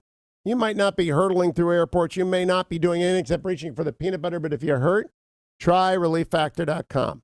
Icarian and curcumin, resveratrol, and omega. 4 natural supplements that everybody ought to take every single day. 4 natural supplements which are vital to your health. 4 natural supplements that nature has proven for millennia are useful, but which the founders of ReliefFactor.com, Peter and Seth, they just put together in the greatest, scientifically defensible, perfectly proportionate way. $19.95 gets you started.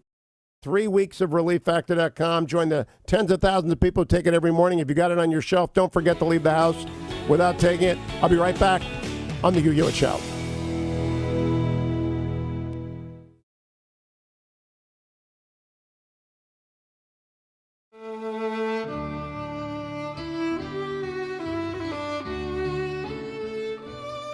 The Hugh Hewitt Show on the Salem Radio Network returns from break in 3 minutes and 15 seconds.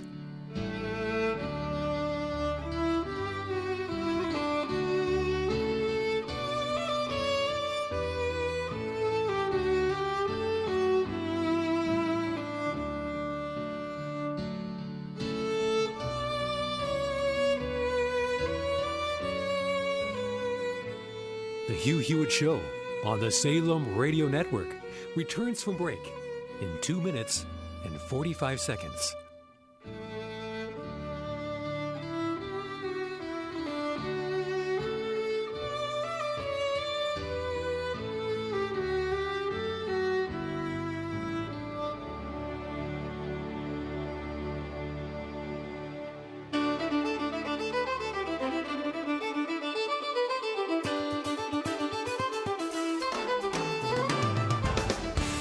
Hugh Hewitt Show on the Salem Radio Network returns from break in 2 minutes and 15 seconds.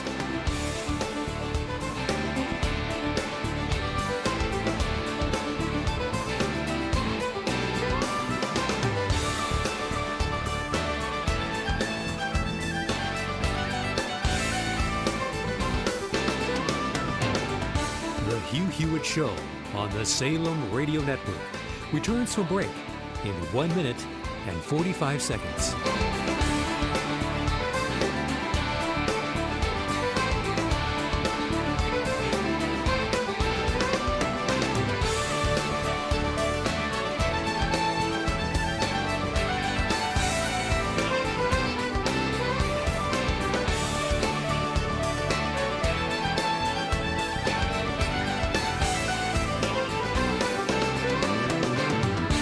The Hugh Hewitt Show on the Salem Radio Network returns from break in 1 minute and 15 seconds.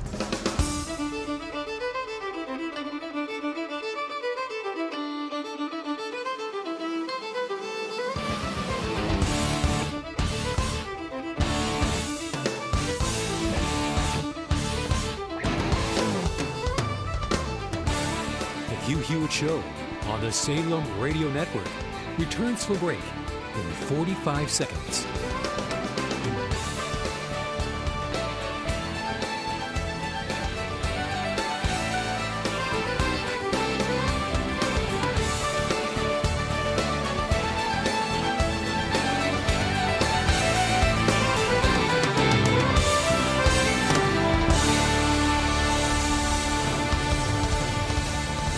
The Hugh Hewitt Show on the Salem Radio Network returns from break in 15 seconds.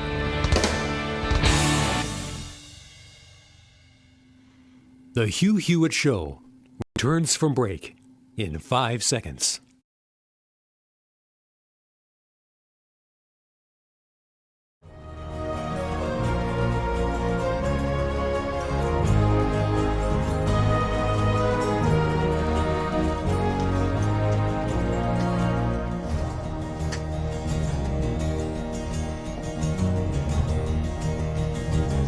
Welcome back, America. It's Hugh Hewitt. Alliance Defending Freedom needs your help. It needs your money. It needs your support. It needs your prayers. ADF is the #1 bulwark of religious liberty in the United States. Look, there are a lot of good groups.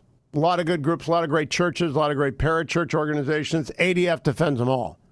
They defend every faith. They defend every believer. If you have sincerely held religious beliefs of any sort or no belief at all, and the state at any of its levels, any of its manifestations, is imposing their beliefs on you to the detriment of what you believe in practice, get in touch with ADF. and help them stay in the field with a contribution right now, today, at this moment. You can call them at 866-700-1060. 866-700-1060. Or go to HughHewitt.com and hit the banner at the very top. It says Alliance Defending Freedom at the very top of my website. I do this every October. Thousands of you step up because you believe, you know, that when religious liberty falls anywhere in the country, it falls everywhere. They defended the town of Greece, New York, who had non-denominational prayer before their meetings. They defended Hosanna Tabor Lutheran School about the right to employ Lutherans. Believe it or not, that was challenged. They support you. You, whoever you are, whether you believe anything or nothing at all, Alliance Defending Freedom protects you. And they win. 9 times in front of the Supreme Court in the last couple of years. They win, they win. It is a good investment of money in winning. Winning for religious liberty. Now I want to talk to you about winning in public affairs. I have a column in the Washington Post today. It's in the first section of the paper. Sometimes it's only online. Sometimes it makes it in the paper. I love it when it makes it in the paper because there are a lot of older people inside the Beltway who don't read online. I mean, I very rarely touch the paper, but it's there today. Let me read it to you, just to make sure you get it. If you are a member of the resistance or a never-Trumper, it is doubtful you will allow yourself to see the enormous problem with the move towards show hearings in the House and a vote on articles of impeachment. If you are an always-Trumper, you will be in a position to persuade no one of the fact that an off-the-rails House is abusing the provisions of impeachment for purely partisan purposes. Those purposes might include launching this as a preemptive strike, as a way of distracting public attention from a report expected soon from the Justice Department Inspector General Michael Horowitz concerning misconduct allegations in the investigation of Russia's interference in the 2016 campaign. That report might well find that the FBI abused its powers by running counterintelligence operations against U.S. citizens and shattering the norm of law enforcement staying far away from choosing sides during a political campaign. But if you are a rule of law conservative, especially one with great faith in the Constitution's durability, you will have staunchly defended Robert S. Mueller III's appointment as a special counsel to investigate Russia's election meddling, pursuant to Justice Department regulations. You might have been shocked by the strange and distorting effects that partisanship clearly had on the special counsel's team, but you'd still be an institutionalist, still confident in the rule of law. Now come 2 events I write. The first is the publication of Wall Street Journal columnist Kimberly Strassel's new, thoroughly persuasive book, Resistance at All Costs: How Trump Haters Are Breaking America. The second is the rush to turn in an insignificant phone call between President Trump and Ukrainian President Zelensky into an impeachable offense. Read the rough transcript. The hysteria is risible. As Strassel writes, the rule of law has been undermined over the past several years by deeply compromised senior officials in the intelligence and law enforcement communities, along with their allies in the Obama White House during the period 2015 to 2017. The long, drawn-out Mueller investigation added to the miasma of false narratives about the president. Now add to that brew both the manifest partisanship of Speaker Nancy Pelosi and House Intelligence Committee Chairman Adam Schiff, the domination of news coverage by elite media liberals and their never-Trump allies of convenience, pretending to a conservatism that exists independent of long-held constitutional norms, and to any fair-minded political observer and proponent of constitutional order should be on high alert. Most of us in the group of sometime Trumpers have long records of criticizing the president on a host of issues, but we know as well that Trump has put scores of religiously on the bench and has rebuilt the military.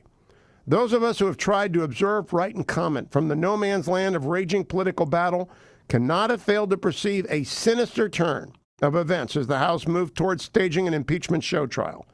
The feeling of an illegitimate attempt at a coup dressed up in constitutional clothing marks this latest turn, as it never did the special counsel's investigation. I conclude by saying there are very few fair people out there. Follow them. Follow the fair-minded people. There aren't that many. I'm one of them. There are others. Follow them. Because we are calling it as it is. This is a joke, a sham, a charade in the House. And A.G. Barr should be doing this investigation, and Mike Pompeo should be helping him. Because what went on in the FBI and the DOJ and the White House in 2015, 16, and early 17 was wrong. The whole column in the WashingtonPost.com. Coming back with John Allen. Stay tuned.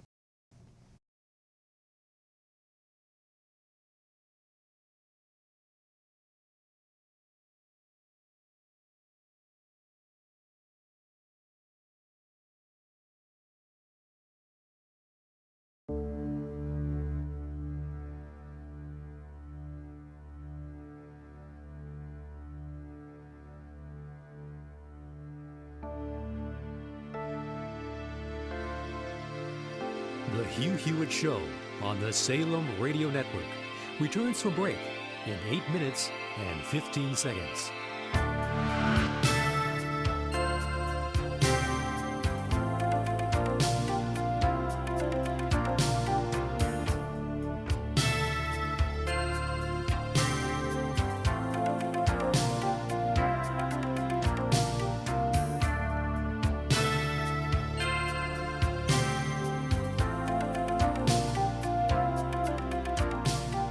The Hugh Hewitt Show on the Salem Radio Network returns from break in 7 minutes and 45 seconds.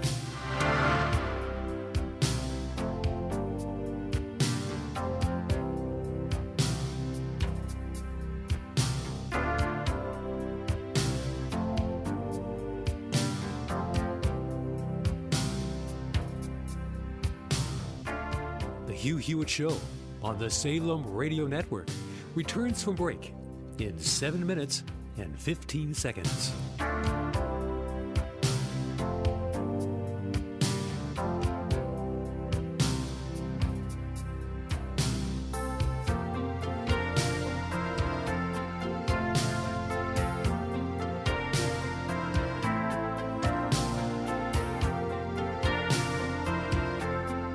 The Hugh Hewitt Show on the Salem Radio Network returns from break in 6 minutes and 45 seconds.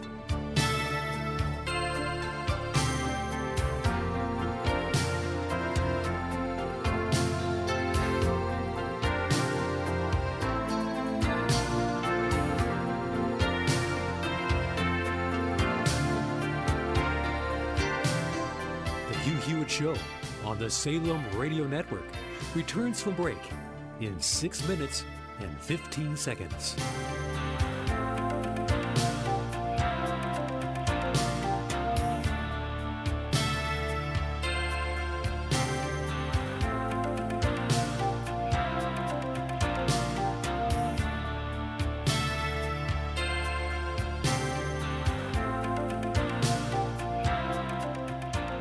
The Hugh Hewitt Show on the Salem Radio Network returns from break in 5 minutes and 45 seconds.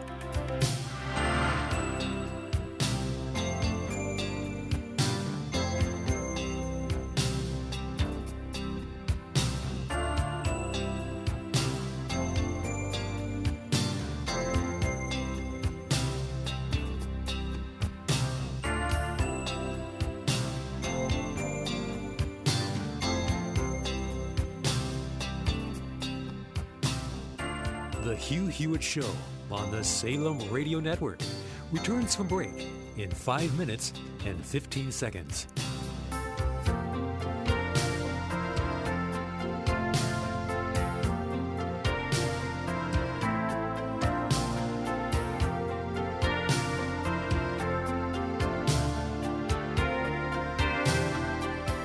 The Hugh Hewitt Show on the Salem Radio Network returns from break in 4 minutes and 45 seconds.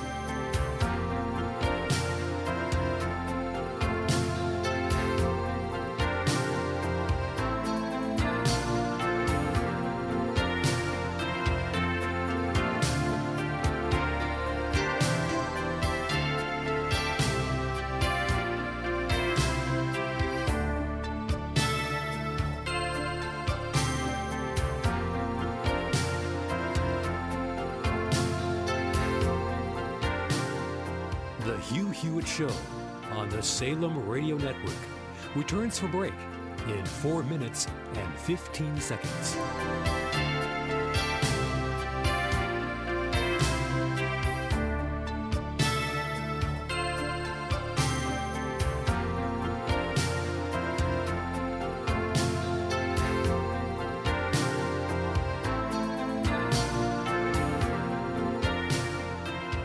The Hugh Hewitt Show on the Salem Radio Network returns from break in 3 minutes and 45 seconds.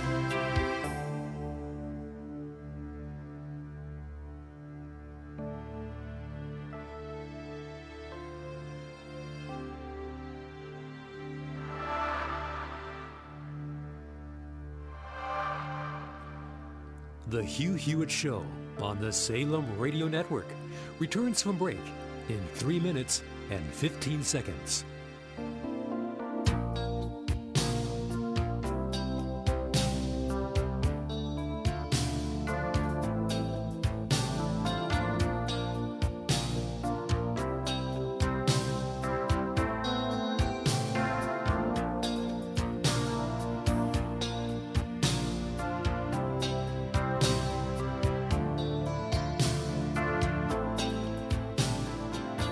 The Hugh Hewitt Show on the Salem Radio Network returns from break in 2 minutes and 45 seconds.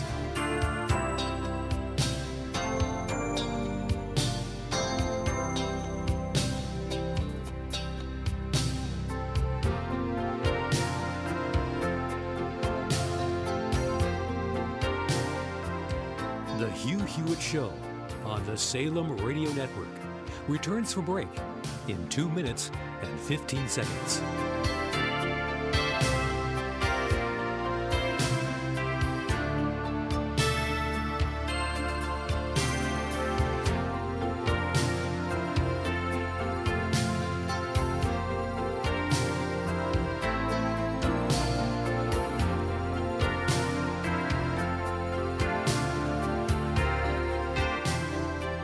The Hugh Hewitt Show on the Salem Radio Network returns from break in 1 minute and 45 seconds.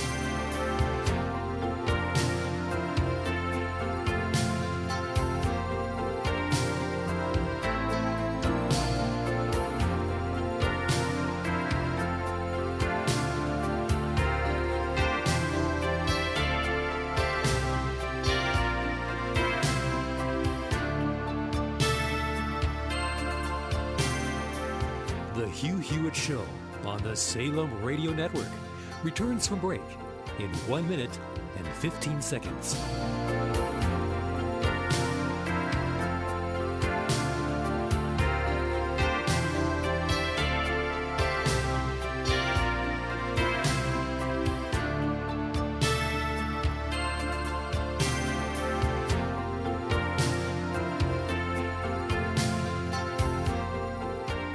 The Hugh Hewitt Show on the Salem Radio Network returns from break in 45 seconds.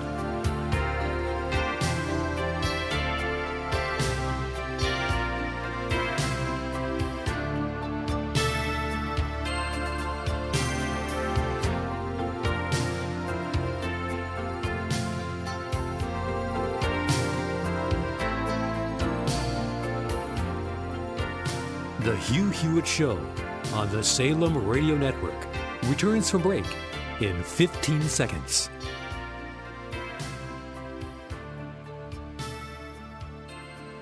The Hugh Hewitt Show returns from break in 5 seconds.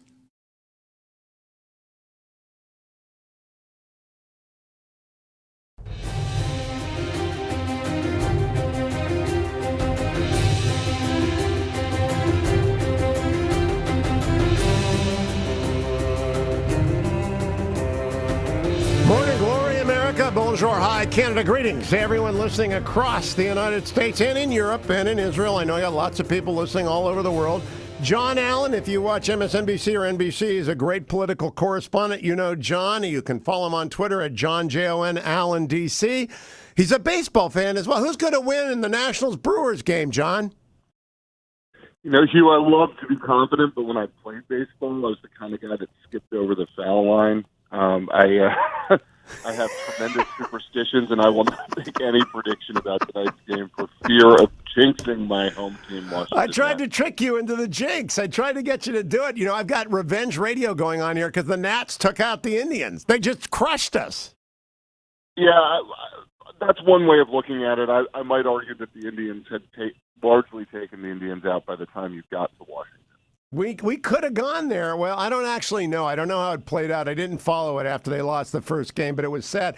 Can I at least talk to you about the Terps? Because I think what's going on with them... This is truly horrible. I want people to understand. Maryland beat Howard 79-0 in the first game. That was terrible. I mean, abusing Howard. Then they beat Syracuse 63-20. Somehow they lost to Temple 20-17. And then they lost to Penn State 59-0. Don't you guys believe in karma? You can't beat Howard 79-0 and expect mercy from the real football teams. I want to stand up for Howard University, which is just a few blocks from my home, and say they are a real football team. But in addition to that, I got no trash talking on behalf of the Maryland Terrapin football team after the 59-0 thrashing at the hands of Penn State. And I'm not going to badmouth Penn State much as I would like to. Oh, it's 59-0. They're just wait till you get to Ohio State. The Buckeyes are coming. Okay, John, let's get to politics. You know what, Hugh? We will beat somebody good this year. There's enough talent on that Maryland team. We already took out Syracuse when they were ranked. We will beat somebody good in the Big Ten this year. We're going to play spoiler for sure. Do you go to the games? I don't go to a lot of. You know, it's interesting. I used to go to a ton of Maryland football games when they were terrible, and even as we're getting better, I just haven't been as much the last couple of years. I think they're playing in the shoe this year, but when Maryland plays Ohio State's in Terpland, I've never been to their stadium. Let's get Del Wilbur and go. Let's make a of that. All right, let's get to the serious stuff. I got a post column today, which I'm sure you've read 3 or 4 times by now. I think this phone call with Zelensky is insignificant. I think this impeachment process is a sham. I'm not an always Trumper. I'm not a never Trumper. I am an institutionalist, and I think what the Democrats are doing is terrible, absolutely terrible. Is that gaining traction? I think they had their big burst last week. They got some polls. They think they're doing the right thing. But Adam Schiff is not a guy who's going to persuade the middle in this country. I'm not going to meet your opinion with another opinion because I can't do that. I do think that there are some pendulum shifts, and I think that the president relies on that to look at his opposition to overreach, to get excited about where their support is going and go too far, and then he'll try to take advantage of that. So we'll have to see. But I would say this about the Zelensky call. One of the things that is difficult for the president in this is that his critics see, what they're pointing to is something that I think is potentially harmful to him on a substantive level and on a political level, and it's the same thing, which is the question of whether he put the funding for Ukraine second to the opening of an investigation into the Bidens. That is Stop. I've read the transcript on the air twice with Dwayne. We've read it verbatim. His favor was about CrowdStrike. CrowdStrike, whether or not it actually had a hand in the abusive investigations or the misconducted investigations, is an open question. He did not do a quid pro quo for the Bidens. He was doing a quid pro quo, if for anything, on CrowdStrike. But forgetting the quid pro quo for a second, he's holding back Ukraine funding, right? Even before the call, he's holding back the Ukraine funding, which is the policy of the United States to fund Ukraine to fight Russia. And I'm playing devil's advocate here. No, I get it. This is what the critics are arguing. So he's holding back the Ukraine funding, which is the policy of the United States. And he only releases it after he has the call in which he says open investigation. Whether it's into 2016, whether it's into the Bidens, definitely if it's into the Bidens, you're looking at something that's personal. Pretty arguably with CrowdStrike in 2016, you could say the same thing. So he's only executing the policy of the United States, this is what the critics would argue, after securing the promise to do the thing for him. Couple of points. Number one, that's what the he critical, talks. Zelensky brings up the Javelin missiles. They've been getting the Javelins, which Obama never gave them. So they got the weapons that Obama never gave them from Trump. Number one. Number two, it is not illegitimate. I don't know that it happened. I don't know that it applies here. There's a general principle. It is not illegitimate to hold back military weaponry in pursuit of American political norms, such as Democrats urge that we do vis-a-vis Saudi Arabia following the murder of Khashoggi. Do you remember that? Everybody agreed we should cut off aid until we got commitments to investigate. Using aid in defense of legitimate public policy investigations, and I would argue an investigation into the corrupt practices of the FBI and the DOJ and the White House in 2015, 16, and 17, and especially the Steele dossier, is appropriate. What's the response to that, John, from someone in the middle? You're a fair guy. What's the response? Yeah, so I mean, I think, well, I'm gonna give you the response that the critics would have to that, the Trump critics would have to that, which is that it was only held back. Trump wanted these investigations for a long time. It was only held back, when the power changed in Ukraine, right? That there was not some effort to hold it back. The Trump administration was allowing funding for Ukraine to go forward before that, right? They were certifying, I think it's the Pentagon, might be the State Department, I have to double check that, but they were certifying that everything was good for the money to go forward before that, and then Trump said, all right, we're holding it up. And he says, I'm going to talk to the new president. And then he says, okay, now I got this promise to do this, I'm going to release it. It's not like there was some intervening event there with the Bidens or with CrowdStrike, which... That we know about. John, this goes back to what we know about. And I don't know anything. I haven't had clearances in 30 years. But I know that there's an investigation underway that Barr is advancing and Durham is pursuing and Horowitz will be reporting about. I know that. If there is evidence in the president's ear that we need help from someone, the general principle is it has long been legitimate for American presidents to use aid of many sorts to advance American interests. As a general principle, is that not true? To advance American interests, and I guess it depends on how you define American interests. Exactly. Right? I mean, yes. I mean, the president defines American interests as what, arguably, if you listen to the president's rhetoric, the president believes that American interests include the re-election of President Trump. And I think, but I don't. I think American interests include getting to the bottom of Russiagate, especially to the bottom of the Steele dossier, which I believe could very well turn out to be a Russian intelligence playback against their targets in the FBI and CIA land who wanted to be played. I think that's what we might get to. I haven't got proof yet. I'm waiting for Horowitz. If that's the case, wouldn't it be right to withhold aid to everyone who is not helping us get to the bottom of a successful intelligence operation against us? But don't you think that the interests of Ukraine are not to help Russia sabotage us? Well, yeah, but the interests of Saudi Arabia are against Iran, and we still withheld aid, or people wanted us to withhold aid, because sometimes even your allies do things that are not appropriate. The murder of Khashoggi being example number one of the worst sort of tyranny, and you have to punish them or persuade them using aid. Well, obviously the policy of the United States government was not to deter the Saudi Arabians from murdering journalists. Right. I mean, we did not withhold anything from them, and in fact, the president suggested that it wasn't really a big deal.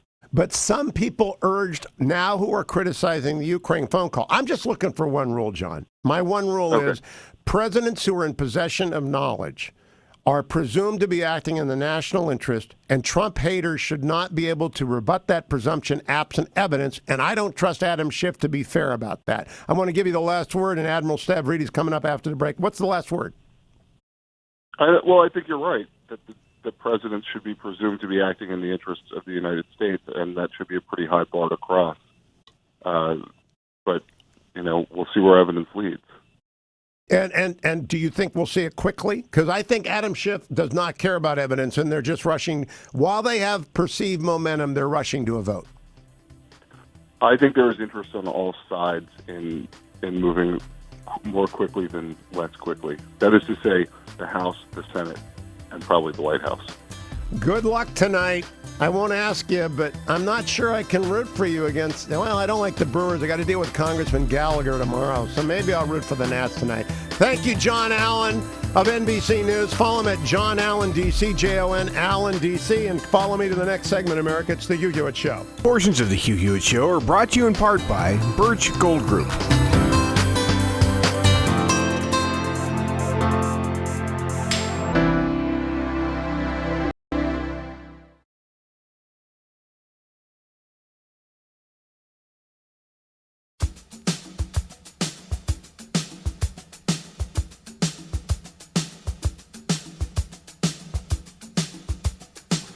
The Hugh Hewitt Show on the Salem Radio Network returns from break in 4 minutes and 15 seconds.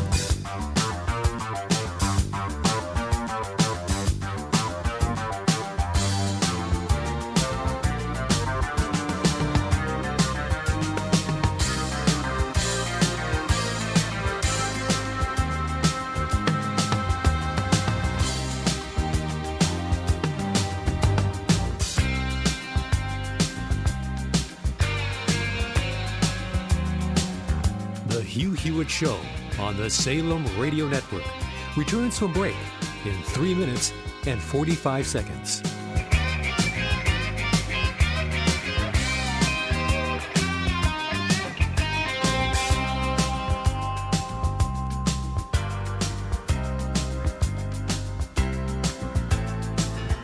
The Hugh Hewitt Show on the Salem Radio Network returns from break in 3 minutes and 15 seconds.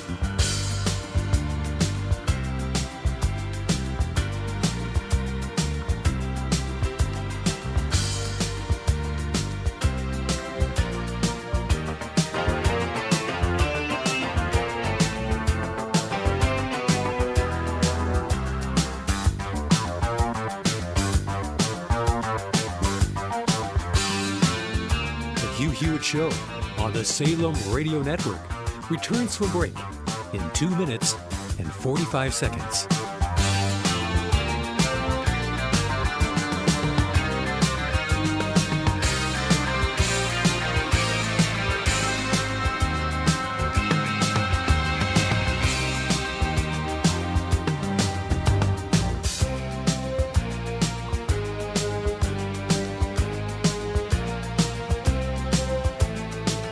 The Hugh Hewitt Show on the Salem Radio Network returns from break in 2 minutes and 15 seconds.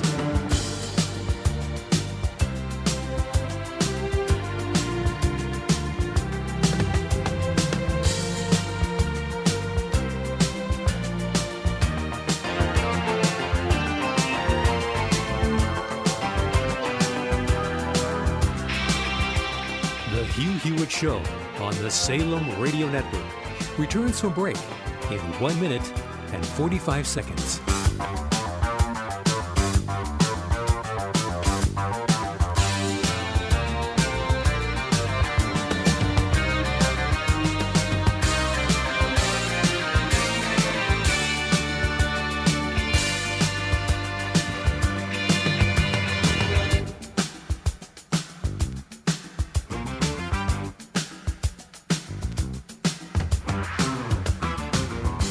The Hugh Hewitt Show on the Salem Radio Network returns from break in 1 minute and 15 seconds.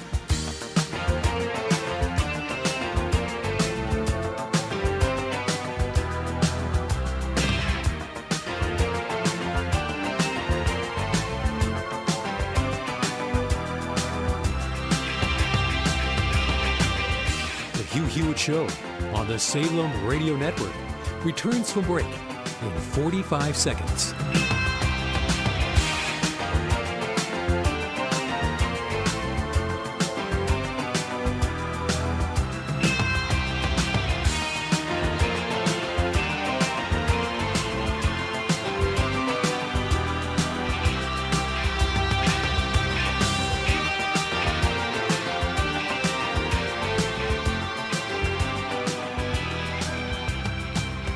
The Hugh Hewitt Show on the Salem Radio Network returns from break in 15 seconds.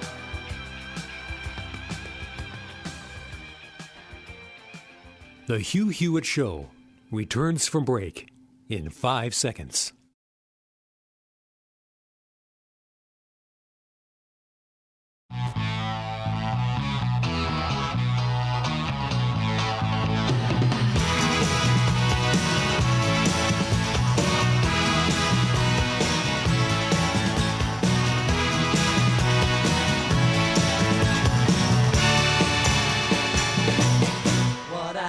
Welcome back, America. Hugh Hewitt in the Big Apple today. Encouraging all of you to remember it's Alliance Defending Freedom Month. Rabbit, rabbit, rabbit. First day of the month, first day of my fundraising drive for Alliance Defending Freedom. You ask, what do they do? What they do is protect your religious liberty. They protect every American, regardless of their faith or no faith at all, ability to believe what they want to believe. They will defend everyone in every situation, even when it's not PC. For example, they defend Christians who do not want to participate in same-sex weddings, don't want to print T-shirts for gay pride parades, if those events conflict with deeply held, sincerely held religious beliefs. ADF's senior legal counsel, David Cortman, says many people don't understand the challenges facing people of faith. When you have these conflicts that become between the LGBT community and people of faith, and people say, well, can't we all get along? Well, that's not what they're looking for. What they're looking for is active support, active participation, and the fact that you have a religious belief that marriages between a man and a woman is unacceptable. So tolerance, even though it should be a two-way street, often in these instances, it's not. These type of situations are only going to grow wherever you find yourself in the country and whatever situation you find yourself in.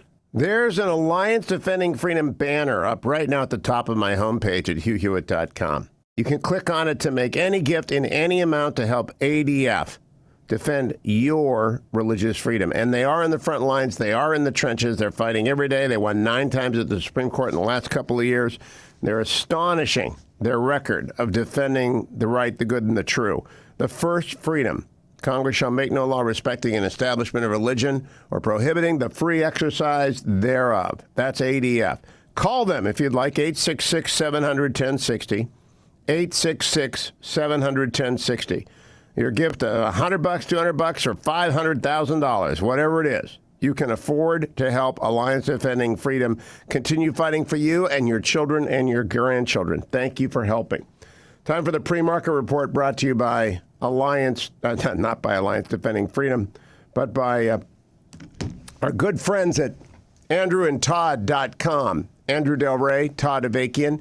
I've known Andrew for 20 plus years, and I was struggling with his name there. That's very funny. Andrew's got to be laughing about that. Andrew and Todd did my loan when I moved to the Beltway. They did my loan again when I moved inside the Beltway. They take care of every family and friend across the United States, from North Dakota to Texas, from California to Florida. And the reason they do that is they're the very best mortgage lenders in the country. It's not a call center. It's not a broker. It's not a pop-up shop in a mall somewhere with one guy who promises to get you a great rate. No, it's years and years and decades of experience. They know what the best rates are. More importantly, they know how to counsel people. They won't put you into too much loan. They won't put you into too little loan. They'll get you a pre-qualifying letter for the home that you want to go out and shop for. But you got to call them, 888-1172, or go to andrewandtodd.com. The 10-year Treasury at 1.68% again. The Dow went up 96 points yesterday. The NASDAQ went up 58, and the S&P went up 14, and everything is green this morning. And that should tell you one thing, that it is a great time to get your home refinanced. It's not going to stick around forever, friends. You might be new to this show. You might be in one of my new markets. No matter where you are, call andrewandtodd.com. Now, Lindsey Graham on Fox News with Hannity last night. All right, talking about the alleged whistleblower. I don't think he's really a whistleblower or she's really a whistleblower. I think it's a collection of people that got together and found someone to file the paperwork. Here's Lindsey Graham with Hannity, cut number 16. I don't know, but I know we're going to find out about that in 2 weeks, and I think Barr should be looking at that. But I want to make this point really clear. This New York Times article is an effort to stop Barr from looking at how this whole thing began in 2016 regarding the Trump campaign. What are they afraid of? This really bothers me a lot, that the left is going to try to say there's something wrong with Barr talking to Australia. Italy, and the United Kingdom. If you're worried about foreign people being involved in our elections, then you ought to be worried about Christopher Steele being hired by the Democratic Party. And here's my question. Is this whistleblower, whoever he or she may be, do they have any connection to the intelligence community, the old intelligence community that was corrupt as hell? There's CIA agents out there risking their lives. They're American patriots. But Brennan and Clapper, I am hoping and praying that somebody will look at the way the counterintelligence investigation against the Trump campaign began. I hope so, too. Lindsey Graham is spot on. Don't go anywhere, America. A dramatic reading of the transcript at the heart of all this hysteria next on The Hugh Hewitt Show.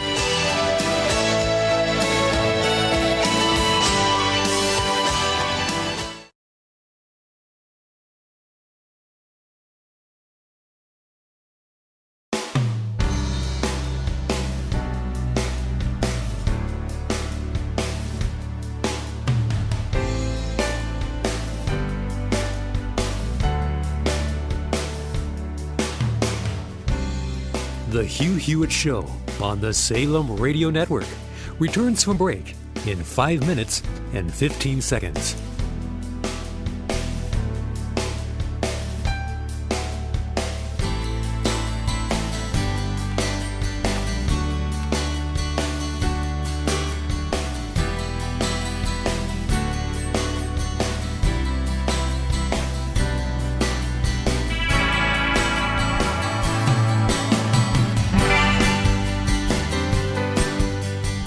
The Hugh Hewitt Show on the Salem Radio Network returns from break in 4 minutes and 45 seconds.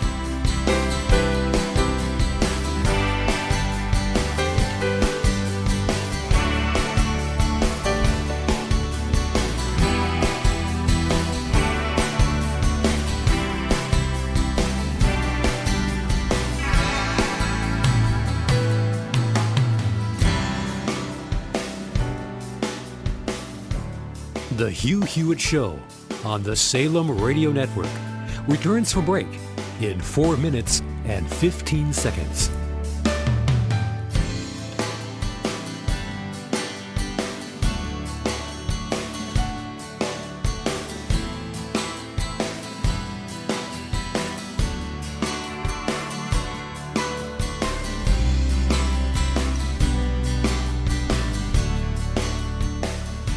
The Hugh Hewitt Show on the Salem Radio Network returns from break in 3 minutes and 45 seconds.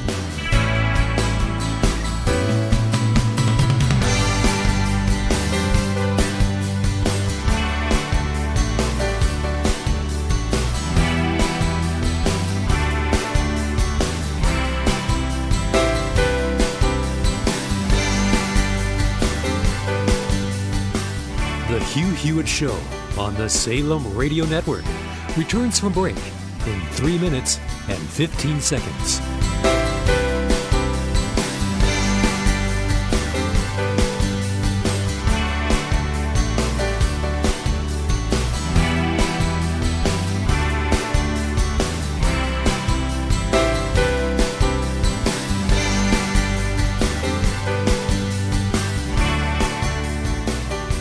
The Hugh Hewitt Show on the Salem Radio Network returns from break in 2 minutes and 45 seconds.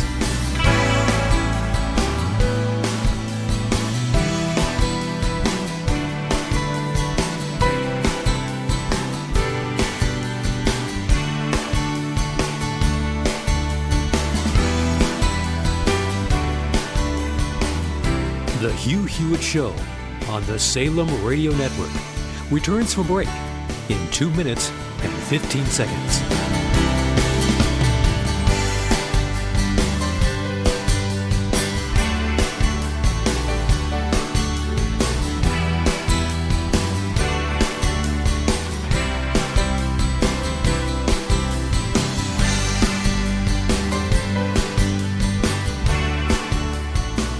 The Hugh Hewitt Show on the Salem Radio Network returns from break in 1 minute and 45 seconds.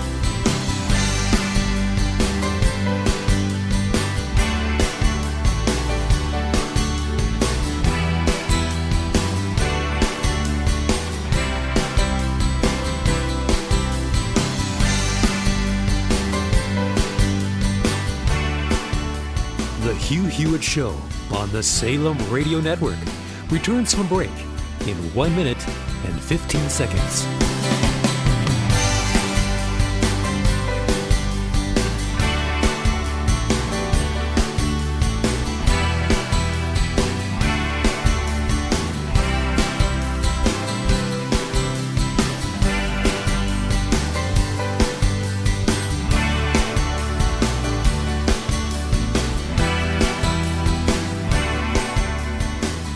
Hugh Hewitt Show on the Salem Radio Network returns from break in 45 seconds.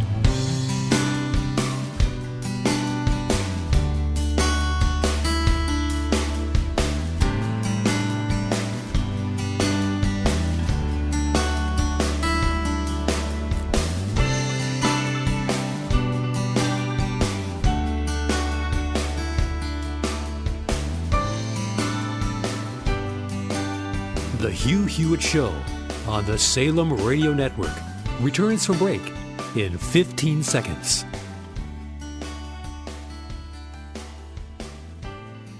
The Hugh Hewitt Show returns from break in 5 seconds.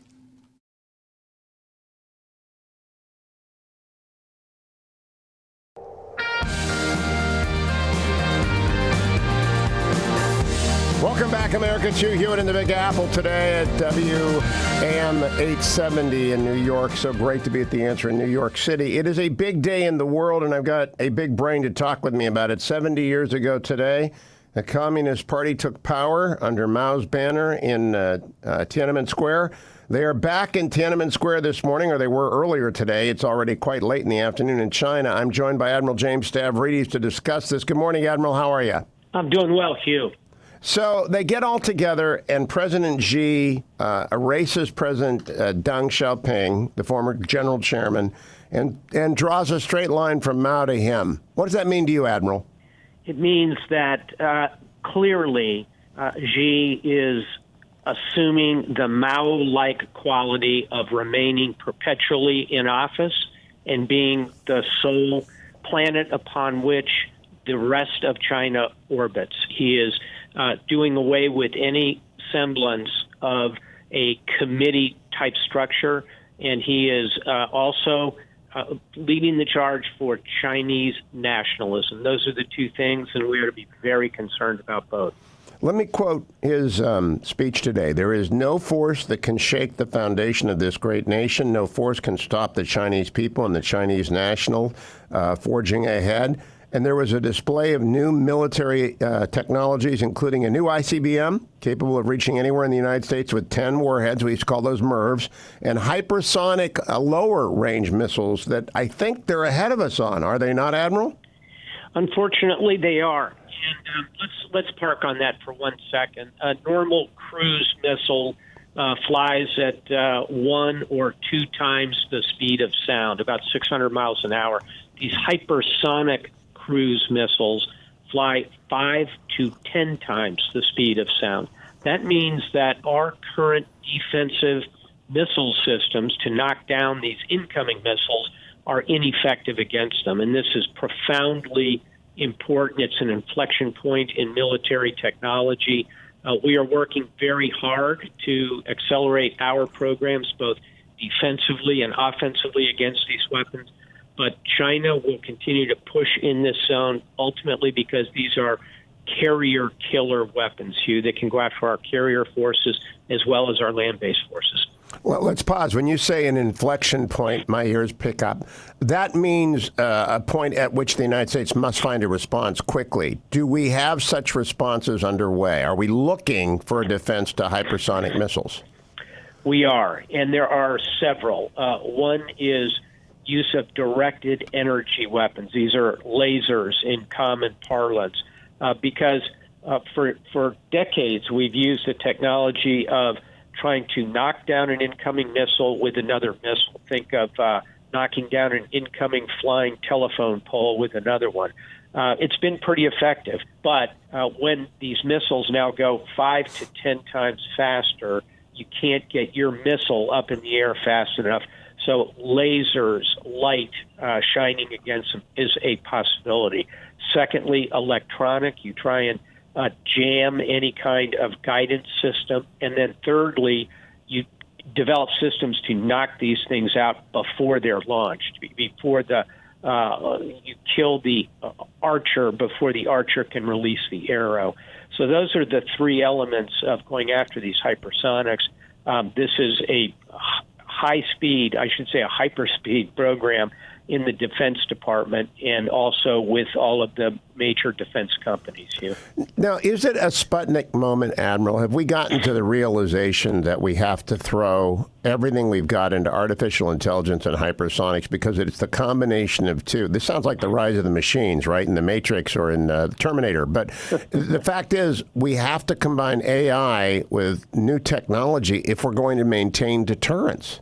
That's correct. And I would add, not to overcomplicate the morning's conversation, but it's not only artificial intelligence and not only hypersonics, which is the kinetic end of it, it's also our activities in cyber and offensive cyber. That's different than artificial intelligence. Artificial intelligence is using machine learning to generate systems that can make decisions instantaneously. Cyber and offensive cyber activity is going into the vast internet that really is the matrix and destroying parts of that. Those three things represent a kind of new strategic triad in a sense, and it is a Sputnik moment. Now, I've got to ask you, and the reason I asked you to stay long today, and we'll put all of this up on the web and we'll transcribe it and make it available, is I finished re-listening to Dr. Kissinger's On China yesterday to prepare for today, the 70th anniversary, and I knew there would be incendiary rhetoric. At the end of it, he talks about the Crow Memorandum issued by an English diplomat in 1907, 7 years before the war broke out, where he said, the problem is the world has become bipolar. We are locked into alliances. We are locked into maneuvering. The maneuvering will eventually clash. And Kissinger said, if not one diplomat who could have, who was involved in the run-up to World War I, had they seen the end of it, would have pulled the button they pulled. But seeing the consequences would have deterred them. They could not see the consequences. Do you think China and the United States are locked into an inevitable collision? I don't think it's inevitable, Hugh, but a book I would recommend here, and I know you've read it, is Graham Allison's Can the U.S. and China Avoid the Thucydides Trap? The title is Destined for War. And in Graham's book, there's no question mark at the end of that. And he lays out, unfortunately, a compelling historical case that in 3/4 of the cases in which an established power, think the United States, is challenged by a rising power, think China, 3/4 of the time nations go to war in that circumstance. And of course, the Crow Memorandum is the moment when the established power is Great Britain, the rising power is the Kaiser's Germany, global war ensues, World War I, World War II. So the question is, can we avoid that? I think we can, but it's going to require diplomacy and deterrence. Back to our Sputnik moment, we have to be capable of responding, but at the same time, we need a nuanced diplomacy if we're going to avoid falling into that Thucydides trap and ending up in a global war. It's going to be a sporty century as a result of that, and I think the next decade is going to be the one in which we find out whether or not we can avoid that Thucydides trap. I hope. Three last questions, Admiral. One, does an attack on a carrier signal to you a general conflagration that will engulf both countries? I think it could be a moment in which both countries would have to deliberately walk back from the abyss after that moment, because a carrier has 5,000 people. It's like wiping out a city in the United States. Let us hope China would not make that move. Okay. Secondly, the new National Security Advisor, Robert O'Brien, longtime friend of mine. He's a navalist. He's so committed. Listens to this segment every week. So committed to the 355-ship Navy, as is the president. Do you think the Navy is committed to the 355-ship Navy? Do you think they're going to get the message that the president picked the National Security Advisor who's written about the 355-ship Navy, and they'd better get going on it? Let's hope so. And I know the new Chief of Naval Operations very well, Admiral Mike Gilday. He is someone who is thoughtful, understands both Washington and what we need at sea. He's a surface warfare officer, which means he understands aviation, surface operations, subsurface. You have to know all three dimensions in that part of our Navy. So I am very hopeful we're going to move in the right direction. And I'll close by saying the new chairman of the Joint Chiefs of Staff, Mark Milley, Army officer, but very sensitive to the necessity for a powerful Navy for America. All right, my last question is about you, because it actually is about everyone, which is your highest and best use on the eve of great power struggle. And so you're a couple years younger than me. I look at my remaining decade of broadcasting, or 12 years or whatever it is, and say, if I can teach a few people about what's going on here to avoid that kind of thing, that's a good thing. But you've got many other skill sets that can apply. What is the highest and best use of Stav going forward for another 10 to 15 years in the public arena? I like my current role, which is writing and commentary. Have a new book coming out about character that we'll talk about soon. I think that as opposed to going into government, I like the role of being able to range across a wide variety of disciplines and do the kind of conversations that you and I are having.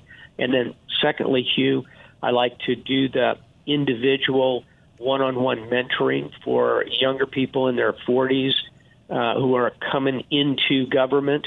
I'm playing both those roles now. It's a good role in both senses, and I enjoy it. Bonus question. I had a very serious investor in China tell me that what needs to happen is more Americans need to go there, more Chinese need to come here. On the private side, President Xi has sort of taken over the public arena in China, but the private space remains vibrant. Do you go there at all?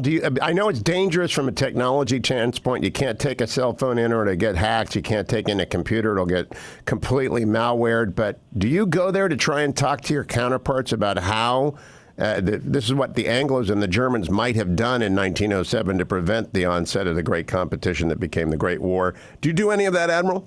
I do, and that I would say is a third case in which I could be helpful, and this is sometimes called track 2 diplomacy, because in an unofficial capacity, I can go to China, I can go to Saudi Arabia, I can go to Latin America, I can go to parts of Africa and have conversations with contemporaries who are perhaps just out of government themselves, but have influence into government. And to China in particular, Hugh, worth mentioning that my son-in-law is Chinese American. His parents were both born in China. They're both classic American success stories who came here. One is a medical professional, another a major investor in real estate. And I think your friend who mentioned to you, those kind of linkages will be a very powerful part of avoiding that Thucydides trap as the century unfolds. Double bonus question, which I did not know about your son-in-law. He brought up to me incipient McCarthyism towards Chinese Americans, which I have heard from 3 senior Chinese Americans, 2 of whom went through the Cultural Revolution, 1 of whom was born in the United States, but who are so patriotic. They're completely patriotic, but they are afraid there is an incipient McCarthyism against Chinese Americans. Do you see that? Does your son-in-law see it? And what do we do about that? Have not felt it myself out there with them. I think that any member of a minority group is always going to be concerned and sort of have a 360-degree swivel on their head watching, and they should.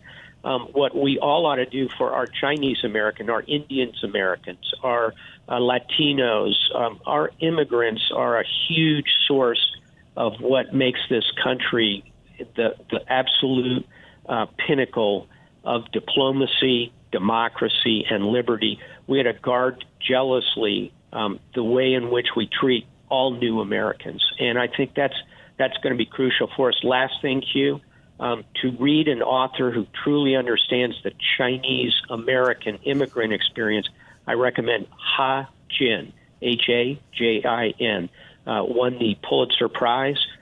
He's an extraordinary Chinese American writer. Highly recommend his works on this subject.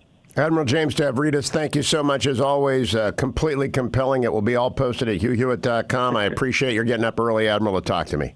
Thanks so much, Hugh. Now listen, ReliefFactor.com took me to New York. You know why I need it? Because I fell down on the mean streets in Washington, D.C. yesterday. It was raining just a little bit, and the subway gates got slippery, and I was going to the White House to see some buddies. Now, my pride was hurt more than anything else, but yeah, I took it. I did a Heisman on the ground. You know what that does when you do a Heisman on the ground? My shoulder works about 70%. Hurts like the dickens. So I'm doubling down on ReliefFactor.com. The 4 natural ingredients ingredients you ought to be taking every single day. Icarian, resveratrol, curcumin, and omega. And I'm also taking some, Aleve. I don't like to take Aleve. I'm not supposed to take Aleve. It's bad for me, but I can't do anything other than that. But I know that those natural supplements will assist the healing. They will support the temporary relief of minor aches and pains. This ain't so minor, but I'll get it done. ReliefFactor.com. For all your spills and all your aches and pains, ReliefFactor.com. Come back for the last segment of the Hugh Hewitt Show.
In 5 seconds.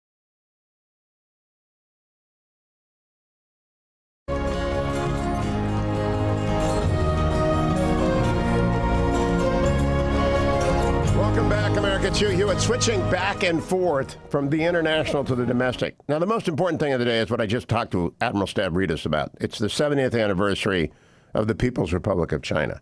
And it is a militant day in the PRC. I'm in New York City to attend a panel on the future of the PRC in the United States. And Dr. Kissinger argues for coevolution and for great power caution in conflict.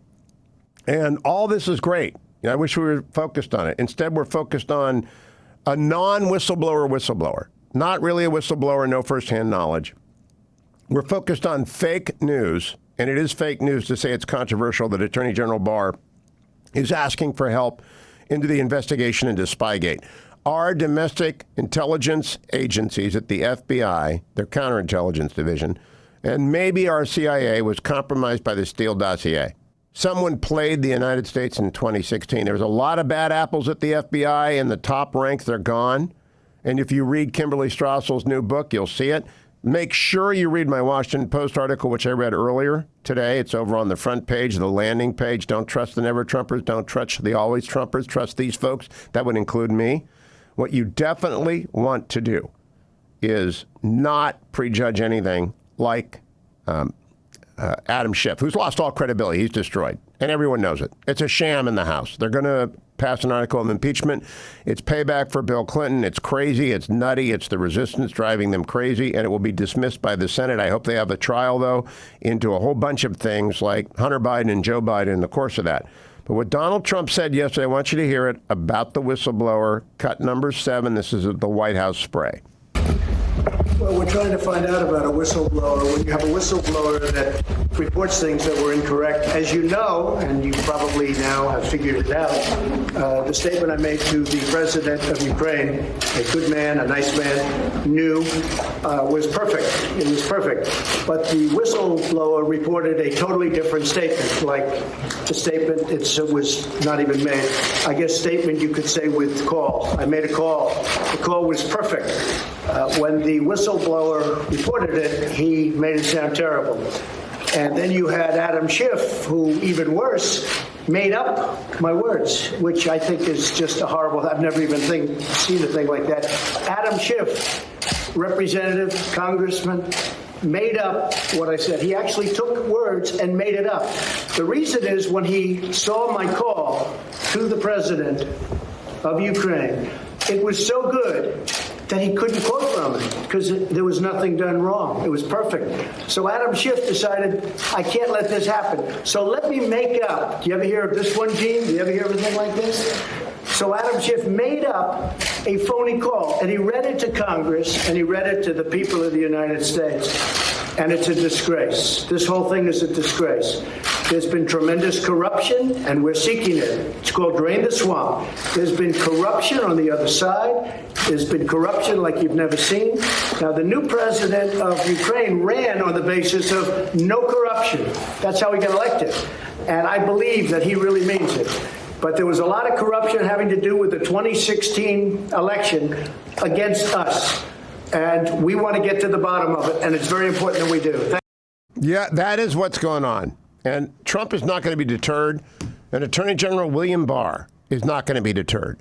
So I hope Attorney General Barr is talking to the English. He's talking to the Russians. I hope he's talking to everybody in the Bureau. I hope he's talking to everybody in the agency. I hope that John Durham, the U.S. attorney up in Connecticut, is going to indict anyone who broke the law. I don't care how high they were. And I believe a lot of people are very much afraid of just that.